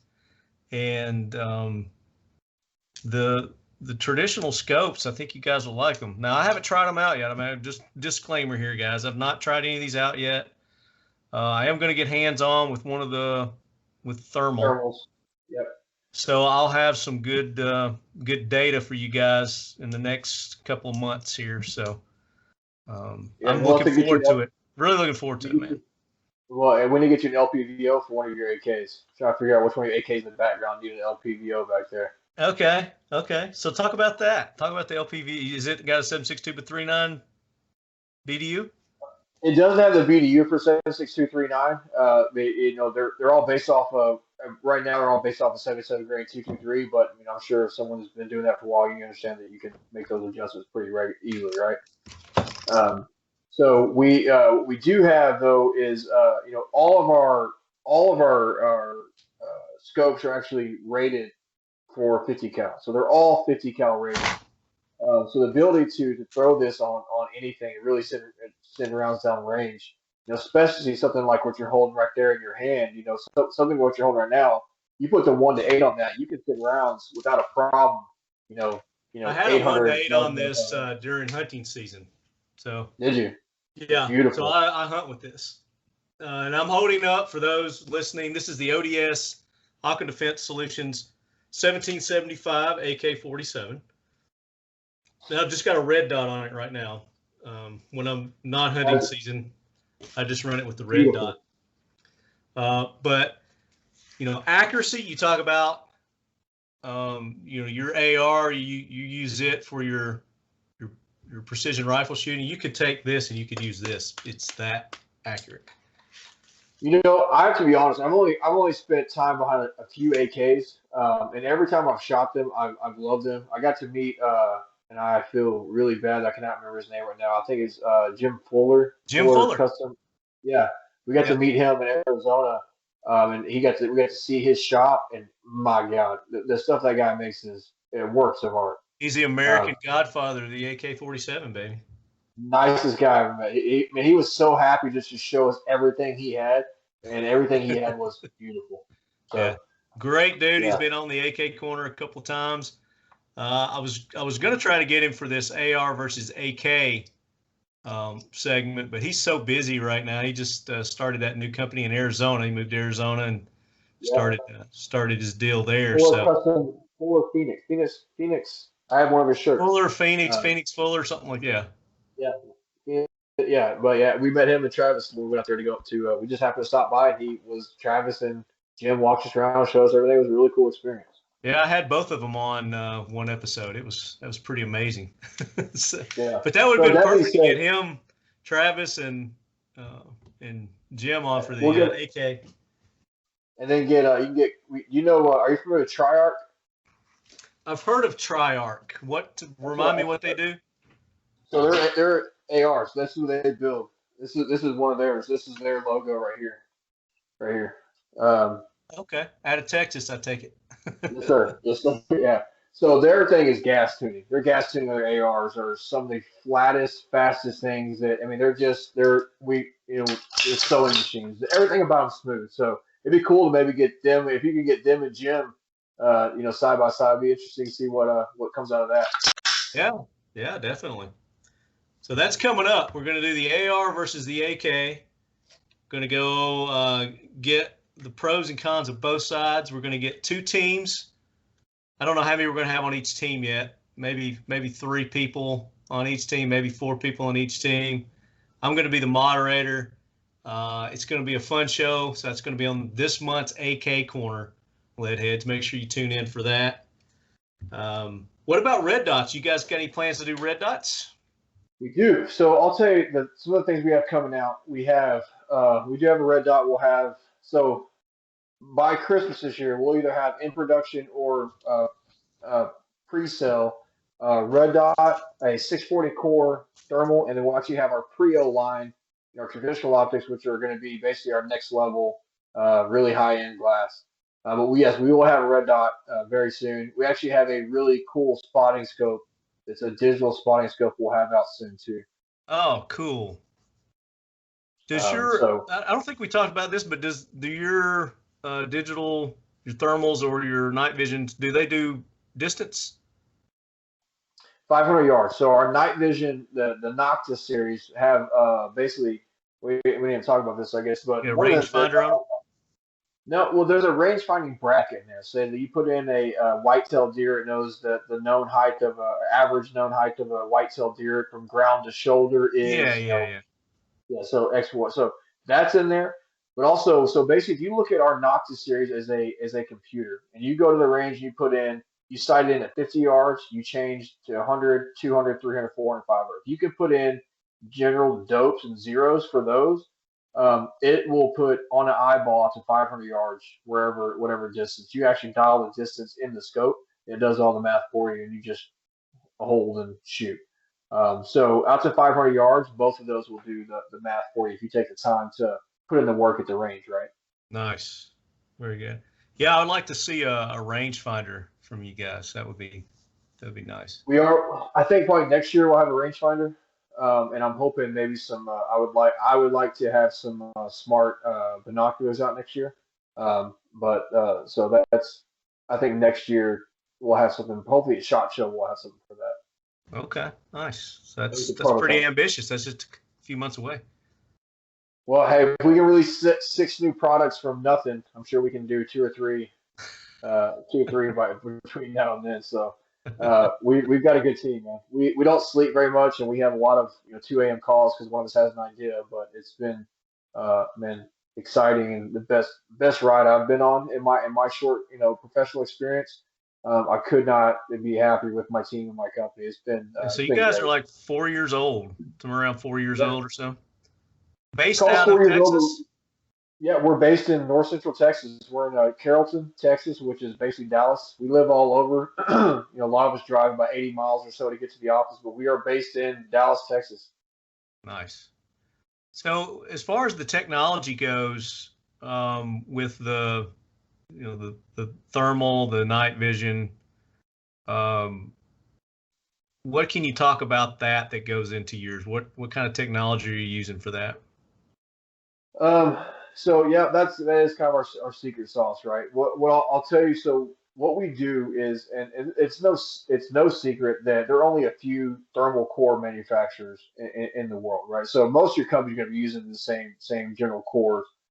What we do is take those and we tweak them, right? We say, all right, how can we make it better? How can we change out this resistor and change this processor here? And we just make all of our changes, and that's what really makes our stuff different than everybody else. Is that we're not just taking what we're being sold. We're taking that, making that better, right? Mm-hmm. We're not just taking the super. We're taking the super, putting all the bells and whistles on it, and then we're going to put it to market. That's what takes us a little bit longer. So that's kind of one of the things is we're basically tweaking what's already there to make it faster and better. Yeah. Right, and then taking display screen that no one else is using as well too. So are there some sort of government regulations as far as what you guys can talk about with your optics or not? Because I invited another night optic company to come on the show, and they basically cited that it's illegal for us to come on and talk about our product. I was like, okay, that sounds stupid. I don't like. I think it's classified, or I can't talk about that. Here's what from my understanding. And I understand talking about, like you said, secret sauce stuff. So in-house stuff is one thing that you don't release certain manufacturers of this. And you're like, oh, I know that guy was making that. Maybe I can get it from him too, right? So that's kind of stuff. But on the flip side, there are things that you can say that can be just make things more difficult for the manufacturing process. And I've learned that just being around the right people and having the right conversations. So you do have to be careful what you say because there's haters out there. They're like, oh, caught that. They're going to go make phone calls. Yeah, I get that. I get that. But as far as citing that, it's government regulations, we can't come on and talk about it sounds like a bunch of bullshit to me. So. Yeah, no. If they are and maybe they're a government contractor too. Maybe that has something to do. I don't know. Maybe it's my cynic game. But every time someone says something, especially in our space, like, I can't talk about it's classified. Knowing all the people that I do know that have done the real secret squirrel shit, right? And they say something, I'm like, you're full of shit, Yeah. I shouldn't do that, but it's kind of like my first go-to. I'm like, yeah, you're. Well, that was the vibe I was getting too. It's just like, just say you don't want to do the show. If you don't want to do the show, just say it. Yeah. Don't give me some bullshit. I said no to a lot of shows before really, because man, we didn't have anything to sell. I don't like marketing things I don't have. I hate. Yeah, absolutely, and that makes sense too. Yeah. Yeah, and second, this is a very well-known company, that established and been doing it for years, and whatever. Anyway, I just wanted to run that by you. It's like, okay, if you're not breaking any kind of laws or violating, I'm not putting your company in jeopardy by having you on here, are we? Yeah. No, no, no, no. And that would be no. Okay, good. No, we're good. But thanks for checking it. As we're almost 2 hours into this, then I check. Yeah, right. This is live. It's like, oh, sorry, man. Never mind. We can't talk about this. Yeah. No, but man, once again, man, I can't thank you enough for having us on in such short notice. No, I'm really man. excited to have you come to Texas and go hunting with us. Yeah, I'm looking forward to getting that one and trying it out. And yeah, if you've got some hunts or something. Speaking of, you do have a hunt coming up. We do tomorrow. We leave at 4:30 tomorrow morning. We're taking our crew who've been working their ass off, man, the past 2 years. We're taking them on their first helicopter hog hunt tomorrow. So we're actually so I'm pretty excited about it. That's gonna be awesome. We've got the GoPro mounts, the new 360 GoPro mounts we're gonna put on the helmets. We've been working with the guys at Hardhead Veterans, and we've got this rig set up. So I'm hoping we get some really cool footage of just lighting into the pigs. But here's the thing: I don't know if you've been following the weather. It's been raining for about 3 months in Texas, so we could get rained out tomorrow. Well, last 2 days here, it's been really coming a downpour, but yeah, hopefully you'll get some good weather. Are you gonna try to do a night one also? No, so typically with helicopters you do that in the day just for safety reasons. But no, we'll be doing that in the day. You just kind of round them up and you chase them in. Are you going to be using which scope? You going to be using the one you got right there? Is that going to be yours? This is my band. I'll be running this with the OSS can, and we will. We might, depending on how good it gets, if you get to where there's a lot of pigs, we might bring the shotguns out just because why not? We might have an OBR. Heard of the shotguns from the helicopter.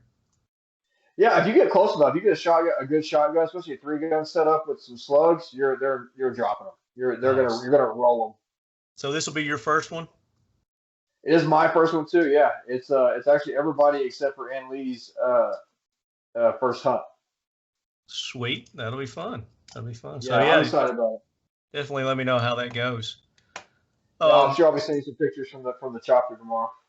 Yeah, do that.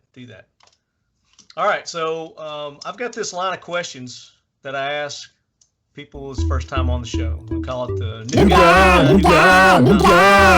Sometimes a girl. Because we have females on the show. We can't exclude them. So, Brandon, you mentioned earlier that you were a vet. So talk about a little bit about your military background. Yeah, I'm a geek, man. Outdoor Tech Geeks, my Instagram handle. I've been a geek since day one. So I actually joined the Air Force, and I was in avionics, working in communication navigations on some of the heavy aircraft. It was a good time. I really enjoyed. My entire family's military. My entire life, you're going to be military. I actually thought I was going to be a Marine up until the very last moment and joined the Air Force because of some jobs I wanted to try out. Right, so. They got me, and I became, an airman, and I'm super, super proud to be part of the Air Force. It's fun to give each other so much hell about it. So that's kind of how you got involved with this tech stuff. I did that. I went to work in semiconductors for a little bit. I worked for Texas Instruments, I worked for Intel. Going back to the geek stuff, realized it too boring for me, and then I went into just kind of the entrepreneurs and starting businesses, and went into tech startups, and did pretty well there. That's kind of what led me to. Actually, my wife introduced me to Accufire from a meetup event. She met someone out because she's also a COO. So, yeah. Very cool. So, how many years did you serve? 4. So 6 years, and then total. So I did 6 years total. Okay. Thank you for your service. My pleasure. A beautiful Fairchild Air Force Base in Spokane, Washington. Probably one of the most beautiful places I've ever been. I missed it up there. Did you go overseas? Yeah, I went to Kyrgyzstan a couple times. Manas, Kyrgyzstan, which is kind of a hub for the refuelers over there that are helping out with the forward operating stuff. It was a really interesting place to live. So learned a lot of Russian and Chinese at the same time, and met some really interesting people. So it was a cool place to be. Are you originally from Texas? I am, born and raised just north of Dallas, in a suburb called Garland. I grew up right there, big football school. So you're probably born with a gun in your hand then. Yeah, as long as it's kind of what you do. Is you go hunt with your 30-30, get knocked out of a tree, you get laughed at. Yeah, that's what we grew up hunting, fishing, and doing all that stuff. What's your earliest recollection of shooting a firearm? It was my very first gun I ever shot. I was 8 years old. It was my grandfather's 30-30 lever action, and I remember it hurting really bad. I was in a tree stand at a deer, and it threw me out. So yeah, that was first rifle I remember shooting. And I remember, oddly enough, after all that, first thing I thought about was like, I want to do that again. So Yeah. and that's Do it again. Do it again. yeah, you could never shoot it up. You know how many rounds we shoot at the Iraq Veteran 888 range day, right? What 250,000 rounds, and still all of us were like, "Hey, can we shoot some more?" You know? Oh yeah, So it's like we're out. yeah, What happened? yeah, it was a Well, sad that's why moment. they're going to do it again in October. Did you see that? We'll be there. Yep. Well, I told Brandy we are there. Okay, cool. Yeah, I just got that the other day. And I want to show everybody what I got, the swag bag. I Oh said I was yeah. going to do it last episode, so I'll do it this episode when we get through this line of question. And I think I'll give it away. I think I'm going to give it away to one of our listeners. Some And great swag in there. I'm going to come up with a good way for somebody to win that. But you're going to like it. I think it's got a lot of cool stuff. I've not even looked at it yet, so I don't know what's in it. I've just heard people talk what's in there. You showed one. You got a grip or something? Yeah, I'll show it.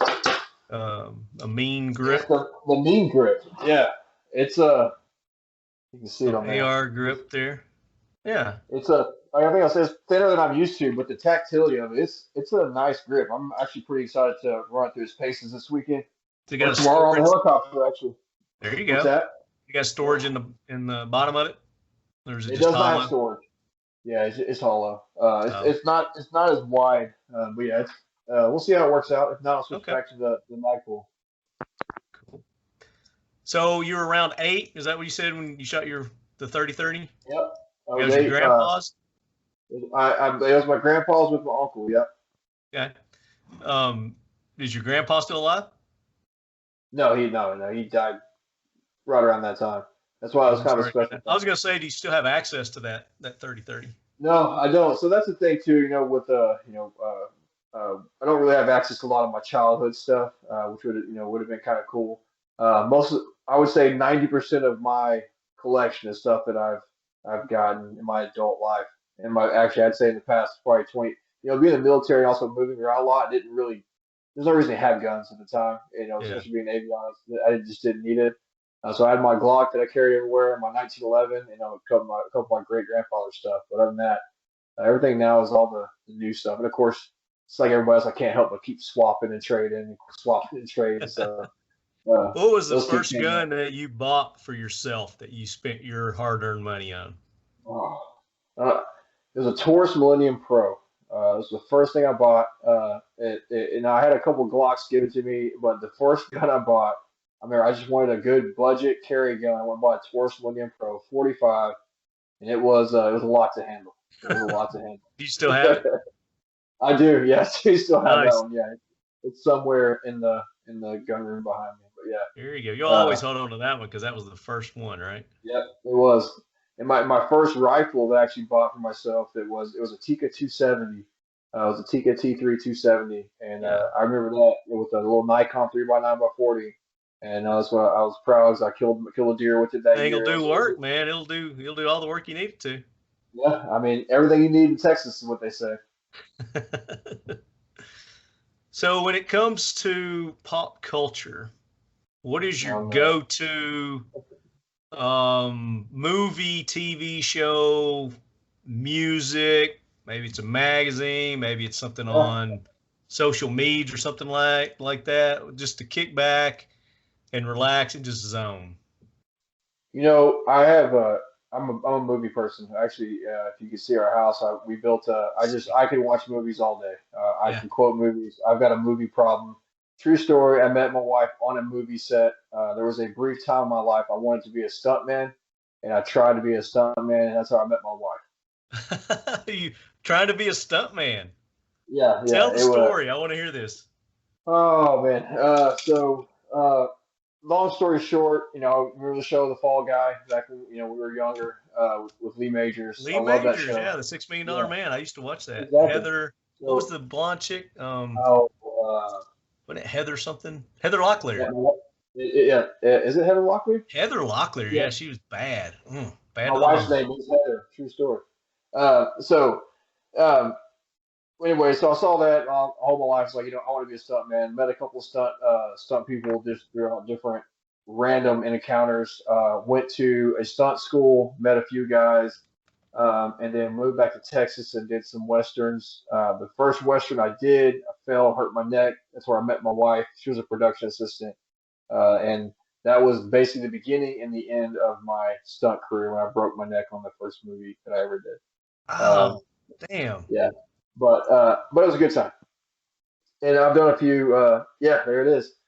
I've done a few small, short films and stuff like that along the way. Just what was the name of the movie? The one that I did. Yeah. It's called. I think it's called Hell's Fury now. It was called Reach for the Sky. But what I was saying is that I'm a huge Western fan.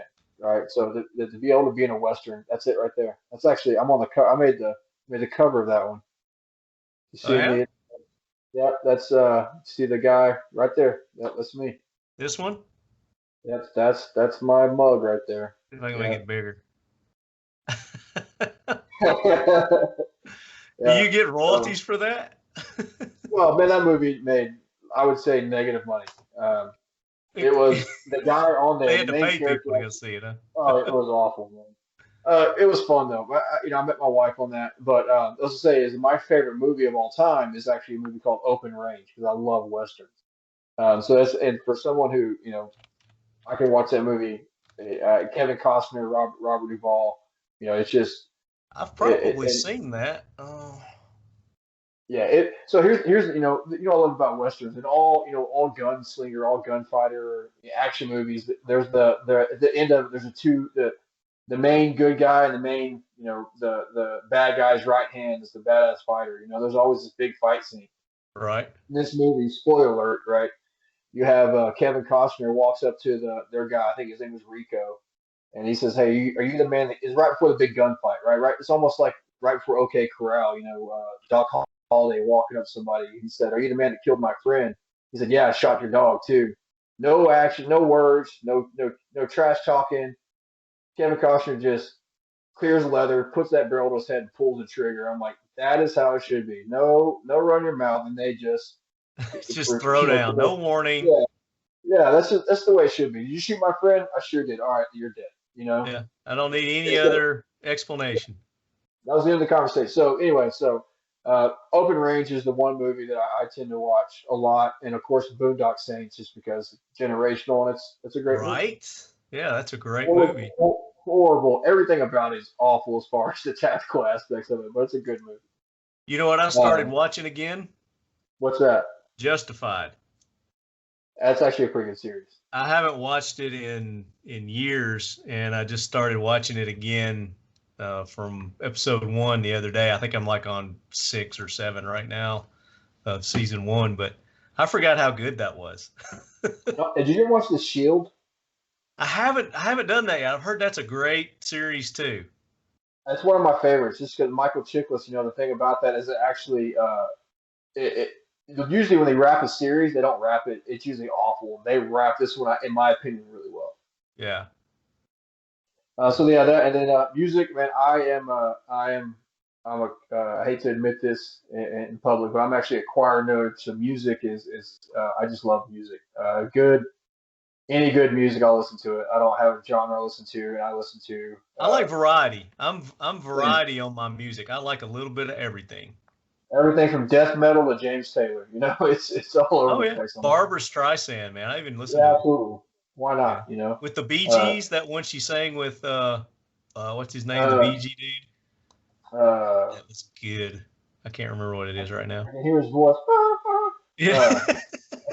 I can't hear his name right now. Barry, I think. Yeah, there you go. Thank you. What? Yeah, that's very good. Yeah, that's right. And then you asked something else on that one too. Food, Mexican food, obviously, because I'm Texan. I just like food. We eat a lot of food in our office. We always try to find the best restaurants. I'm glad you brought up food because I don't normally ask people about the food. I'm always thinking about food, I guess. Yeah, every time we go somewhere, we do research. As a matter of fact, we were at the range day. We drove 30 to 45 minutes every day to find food somewhere close to the range day so we could try some new food out. Something new. Did you find anything interesting? Yeah, and I wish as soon as you asked that, I went blank. But we found a restaurant place. It was about 30 miles away, or 30 minutes away, and I can't think of the name of it. Um, but it was actually really good. It was in a really nice town, and I can't think of the name of it in my life right now. We stayed in, I think it was Anderson, just across the border in South Carolina. Oh, yeah. Were you on the lake? Yeah, we stayed on the lake. I feel like just about all of us stayed on the lake. We should next year all get together and throw a big party. Or October. Going back in October. We fished. Yeah, we'll be there. We fished a lot when we were there. Yeah, so my buddy has a house there, and they've got a boat, and they do all that. And when we come up every year, we stay there with them. Nice. So makes it convenient and nice. But I can't remember what we ate, but it was some local restaurant there, and we ordered it for takeout. And they had like seafood, steaks, everything. You get anything you wanted. Yeah, it was really good. Kind of like a mom and pop kind of place, but yeah, it was the best. It was primo. All right, next question. Is there or has there been maybe a firearm or piece of kit or just anything that maybe you're a bit ashamed to admit that you own? Taurus Millennium Pro. That's not as bad as some I've heard. Not really. I mean, I've got some. So the thing about it is, I really don't want to talk crap about any of the manufacturers. I've got some things that I don't necessarily take out of the bags they're in. Just they're there for emergencies. Yeah. My wife has a little 25. It's pure chrome. That stays in the truck. So I'm pretty ashamed of that, which because it's pure chrome. It's fun to shoot. Yeah, it's a fun little pop gun to shoot. That's probably my wife's 25. That's probably the one I'm most embarrassed. So but it's also fun when people open the glove box and they see that. For the longest, I was embarrassed or ashamed to admit that I collected GI Joes. Why? That's amazing. I mean, it's just one of those things. Like mixed company, you just don't. Hey, I collect. I don't anymore. I used to. I had like one of the largest GI Joe collections in the United States. About the 90s or the 70s? The 80s, 90s, the 3 3/4 inch. Oh, the good ones. Yeah, I talked about it last episode. So go back, Leadheads, listen to that. And you can talk about. I had a GI Joe issue myself. So, but obviously I didn't collect them. I blew mine up and did stupid stuff with them. Well, I did that when I was younger. And it was just the fact that there was a whole lot more made than I was ever made aware of, like a 7 foot. Did you know there was a 7 foot aircraft carrier that they made? No. Yes. So when I got older, when I was in my 20s, I discovered this and I was like, I got to have this stuff. So I made it my mission to have everything that they ever made in multiples. I had 3 aircraft carriers. That's really cool, though, man. At one time, yeah. Have you seen the GI Joe PSA spoofs? It's been a while. Yeah. I highly recommend going looking those up. There's some. This is back in the early days of viral videos and memes. Yeah. And stuff it was just where they used the actual figures and they were doing the. Yes. No. These are the old GI Joe cartoon PSAs they used to have. But they've got spoofs on them. They dub over them, yes. Oh, I haven't seen those. I got to see that. It's worth just be ready for the next couple hours of laughter. Okay, I'm going to do that. It's super inappropriate. That's my favorite. Yeah. That's a rabbit hole. I'm writing that down. Very cool. All right, so what is your next? It's like, this is on my list right now. As soon as I get the opportunity, I'm going out and I'm buying it. Oh, man, that's a challenge. So it's between right now. I'm more than likely. I've been working with some people. I'm probably going to be getting a 6.5 gas gun, just for. I want to make that my new pig gun, and I'm real big about Grendel or Creedmoor? Creedmoor. I would like to, and the reason for that is I want to be able to shoot distance with it as well. I like multifunctional. I want to be able, 3-gun with this and go shoot pigs. I want to go PRS match and then go shoot pigs. So that's where I'm kind of trying to go after. So I'm thinking that'll be it. Also, frankly, and Lee got one. I got to shoot it. I'm like, crap, now I need one too. So I'm thinking a 6.5 gas gun will probably be my next purchase. Okay. Yeah. Is this one you're going to build yourself, or you're going to get a pre-manufactured one? It depends. I'm talking to a couple people that are working on some. We might let someone build one for us. That's one of the fun things about being in the industry is getting to meet people that are working on cool stuff. Absolutely. Collaborations, man. Collaborations. It's what it's all about. God knows we're all broke. So I've got this. It's not over here. I don't know where I put it. I've got this AR that's got. It's called the LEO system, and it's one of those where you can. It's a quick barrel change adapter. Yeah. And you can pop off one, put in the other if it requires a bolt change, and you change the bolt, whatever. But I've got one set up for 5.56, 300 blackout, and 6.5 Grendel. Have you looked at the I believe it's the 6 millimeter arc or 6.5 arc? Have you looked at that yet? No. So it's a new round they developed, from my understanding, specifically for hog hunting and for kind of stuff like that. But it's using the AR-15 frame, 6.5 Grendel cartridges with just a different barrel. But from my understanding, a significant amount more knockdown than what they currently have. We actually talked to the guys. Grendel does pretty damn good. It does. I think the thing with Grendel is you lose speed at distance pretty quickly. Where this one, you still keep that out to, you still keep that impact or that kinetic energy out to distance. Out from my understanding to 1,000 yards. It's called the ARC. ARC, ARC, and I can't remember if it's 6.5 or 6 millimeter ARC. Yeah, some of the guys at Horror Day were telling us about that. Well, let's just do this right quick.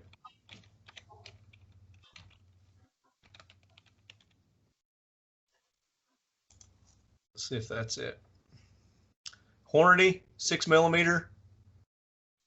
It's like it says, yeah, 6 millimeter arc. That's it.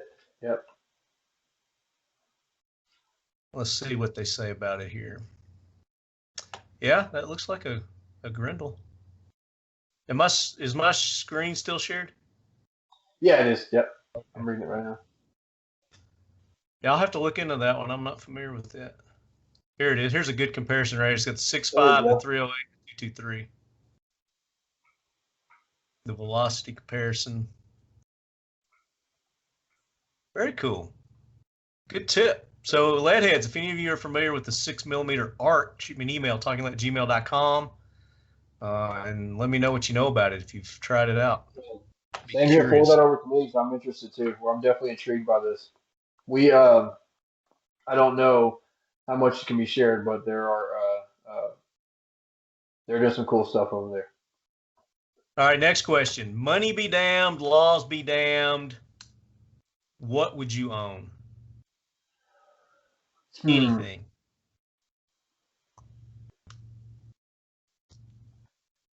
No limits. Just one thing to rule them all. Whatever it leads to. What just popped in your head? Something just popped in your head. I could tell. So what was it? I want a short barrel suppressed Benelli M4. It's something I've always wanted. I've seen a couple of them, and it's just something about that to me just would be the perfect gun to do anything I needed to do. Think bigger. Think bigger. Laws be damned. Money be damned. Sky's the limit. You could own anything, and you're going to buy Benelli? Come on. You could go out and buy one of those today, dude.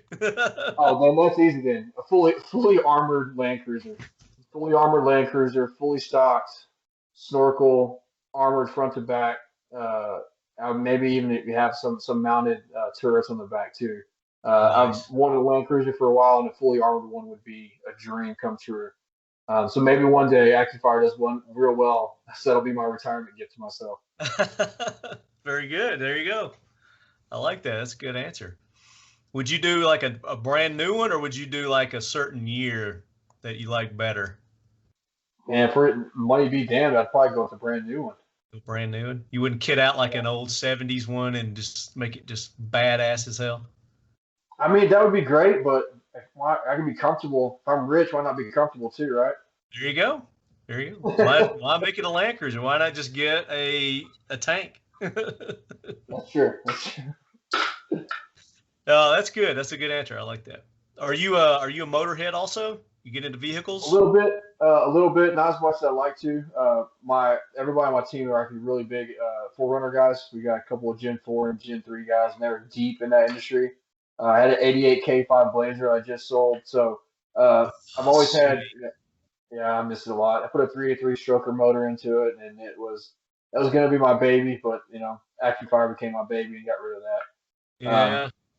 And I'd like to own a late 60s, actually either a late 60s Bronco, maybe early 70s International again. I had an International Scout 2 for a while. I love that. Sweet. I love those old, they're tanks, man. My dad had one of those growing up. Scout? Yeah, old International Scout. I think it was like it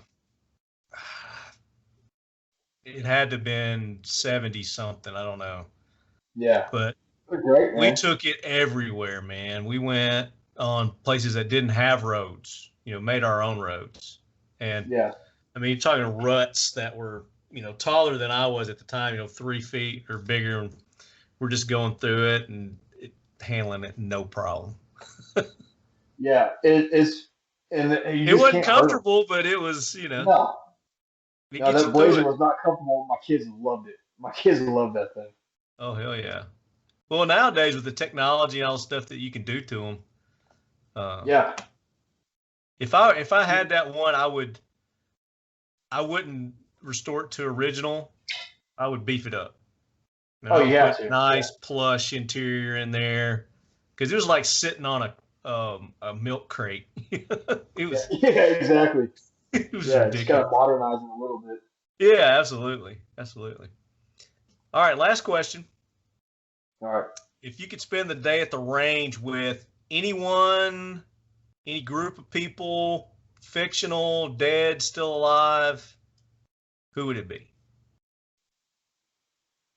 This was it might be silly for a lot of people, but mine's always been, because where I live too, George Bush Jr. or W, he's a big mountain biker. He lives in this area. So I've always, if I ran into him, I would grab a beer with him. So I think if I could spend a day at the range with him, it's nothing political. I just had a few runs with him. He just seems like a guy I'd like to get to know and just spend time with him, and then maybe grab a beer. It does seem like he'd be fun to hang out with. He does. And I just, so much I want to know, it's just like, man, how do you deal, just a lot of stuff outside of politics. I would like to, I think, spend the day with him at the range. I think it'd be a good time. Good answer. That's the first time anybody said W. Plus, I'm a Texas Rangers fan too, so it probably has something to do with it. Doesn't he own them? Does he still own them? He used to, not anymore. I think he still goes to a lot of games, but he's no longer, from my understanding, no longer an owner. I got you. Yeah.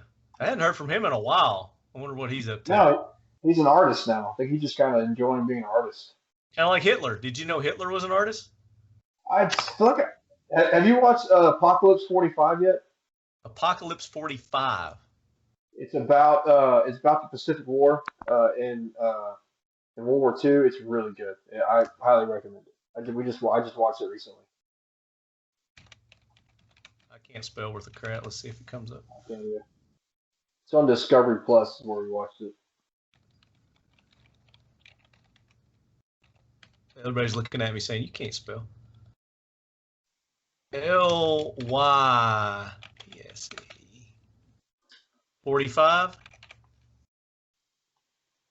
I can't see, it's blurry. That's not it. I don't know. I'll look it up. But what is it about again? So it's basically about the Pacific War, and it was basically to show that no matter what we did in that war, the Japanese would not have surrendered, right? And they would have fought, and and there's just a lot of really good footage from the Pacific conflict. Okay. Which is I like docu-series and things like that, and yeah, historical stuff. That'd be a good one.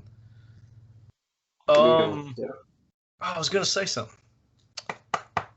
Oh, I was gonna say. So I learned that through watching Justified. The last episode that I watched, the villain guy he collected Adolf Hitler. Really? Yeah. That's funny. So I assume it's I'm correct. sure it puts you down a rabbit hole. Oh, I figured you went down a rabbit hole of research on that after that one. No, I didn't at all. I just watched Justified and just took their word for it that he did. But the dude was collecting it to burn it. Oh, okay. So he wasn't like a huge fan. He actually was the opposite. He hated it and he wanted to get rid of all the stuff that Hitler did. Yeah. Anyway, so there you go, man. Brandon, you did it. You made it through the Talking Lead podcast. Made it through the new guy questions, but we've got one more for you. And I promised you that we would do this. We want to bust a myth. So you've got a fact to fight the myth that deals with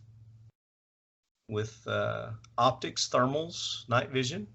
So let's bust this myth and educate the uneducated. Well, I was thinking about this earlier. So I think the one thing, and this is specifically related to infrared scopes. So one of the things that we have heard, and we've heard people say, is that a good infrared scope will work at night on a full moon at any distance without a infrared light, and that is not correct. A lot of people say there's enough infrared light coming off of the sun from the moon that you can be able to see at night, and that is absolutely not correct.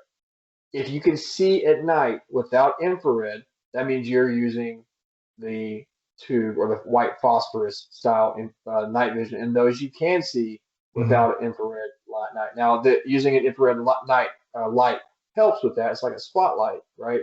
But you can see with tube night vision, but you can't use that during the day, right? So that's the biggest, I think, misconception, is that infrared and night vision are the same thing, and could not be further from the opposite. Now, infrared does help night vision, is why sometimes I think that gets confused, is because infrared does increase that, but night vision can work without infrared, and infrared cannot work without infrared. So that makes sense. Yep, right. Absolutely. So that is a great little nugget, educating the uneducated here on Talking Lead, for us to wrap this up with. So, Brandon, one more time, give everybody the location where they can go check out Accufire, follow you guys on the social medias, all that good stuff. If you've got events coming up that you're going to be at, maybe they can attend and meet you in person. Absolutely. So, thing else will come out. We have OTOA, Ohio Tactical Officer Association, the NTOA, and then all the Texas Trophy Hunter shows. We'll be at all those. And then obviously back at the Iraq Veteran 888 event in October. But anywhere you look, Instagram, YouTube, Facebook, Accufire Tech, you can find us. You can reach out to me directly on Instagram. It's Outdoor Tech Geek. If you have any questions, feel free to email us directly, info@accufiretech.com. But that is us. Anywhere you see that logo, the Accufire logo right there, that is us. And feel free to reach out. If you call us, our number's on there.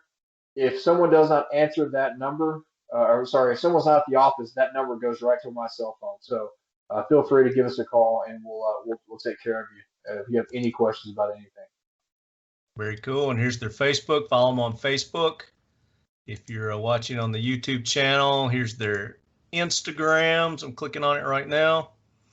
And look at it. See that? Look, you see that lever action? Is that not beautiful? Oh, look at that. Oh, yeah. Whose is that? Wolf Prairie. We met them at Range Day, too. But isn't that gorgeous? That's a takedown. Who makes that?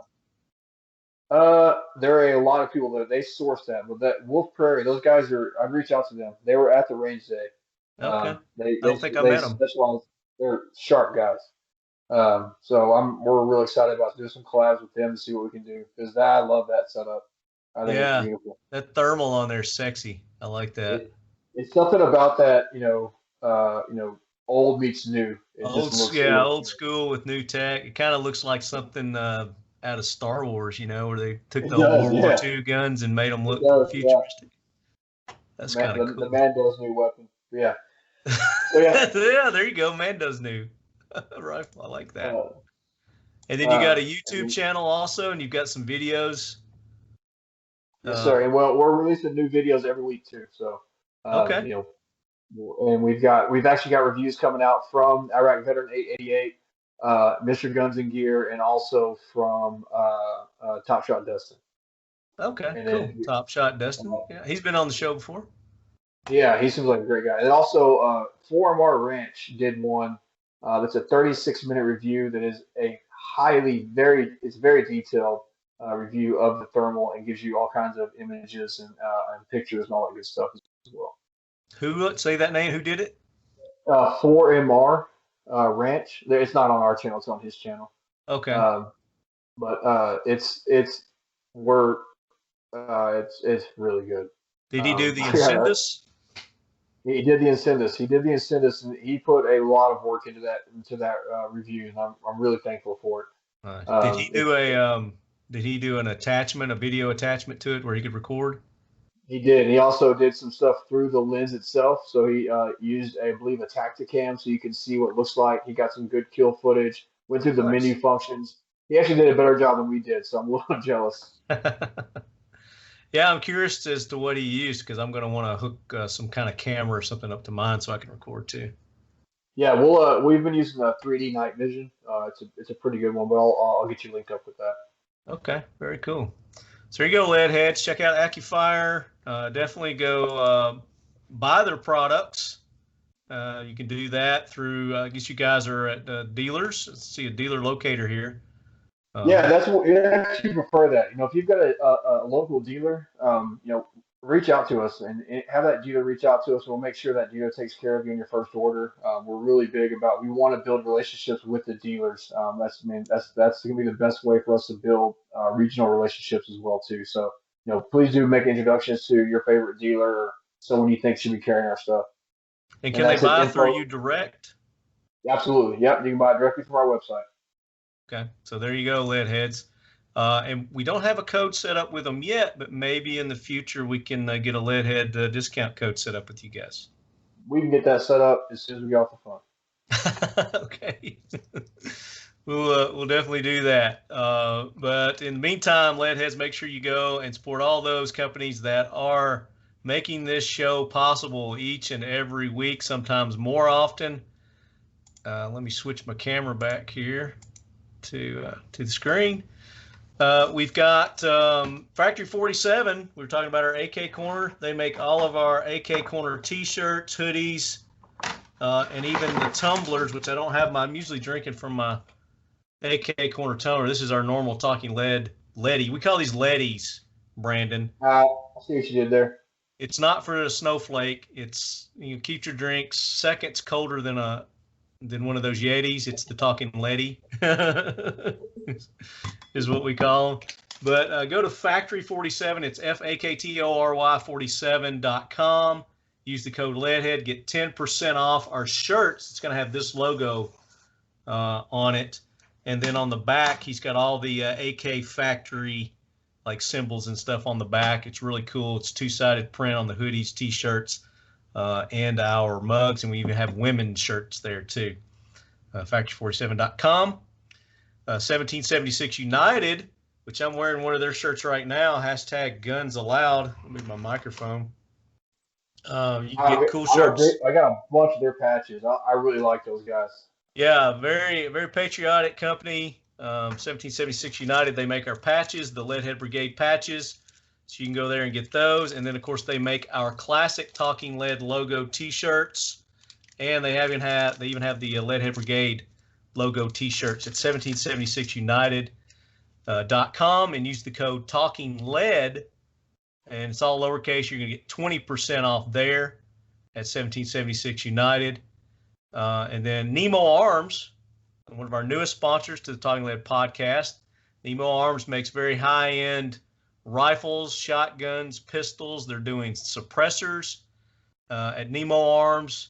and you can use the code TL10, and you're going to get 10% off any of your purchase from Nemo Arms. That includes their firearms, which is pretty cool, unheard of in today's time. But their shotguns, if you've not checked them out, Brandon, go check them out. Nemo Arms, heirloom quality shotguns there, man. Very nice, beautifully done, engraved shotguns that they've got. That's actually what I was pulling up as you were talking. Yeah, there you go. Yeah, Nemo Arms. Check them out. They sent the boat carrier group for the 7.62 that I built. So I'm excited to try that out. I still haven't had an opportunity to take it out. We had the trip to Georgia. It's been raining here, this, that, the other. We had the holiday this weekend. So I haven't had an opportunity to take it out yet, but I am going to. I like what they have here. Right? They got some 300 Win Mags on here. I think it would be really good for some fun. They are the first AR company to bring out the 300 Win Mag in an AR platform. I kind of wish I wouldn't have found this. Well, I can introduce Can I change my answer earlier? Can I change my answer earlier to what gun I'd like to buy next? There you go. Yeah, absolutely. Nemo Arms. They're beautiful, man. Okay. They are absolutely beautiful.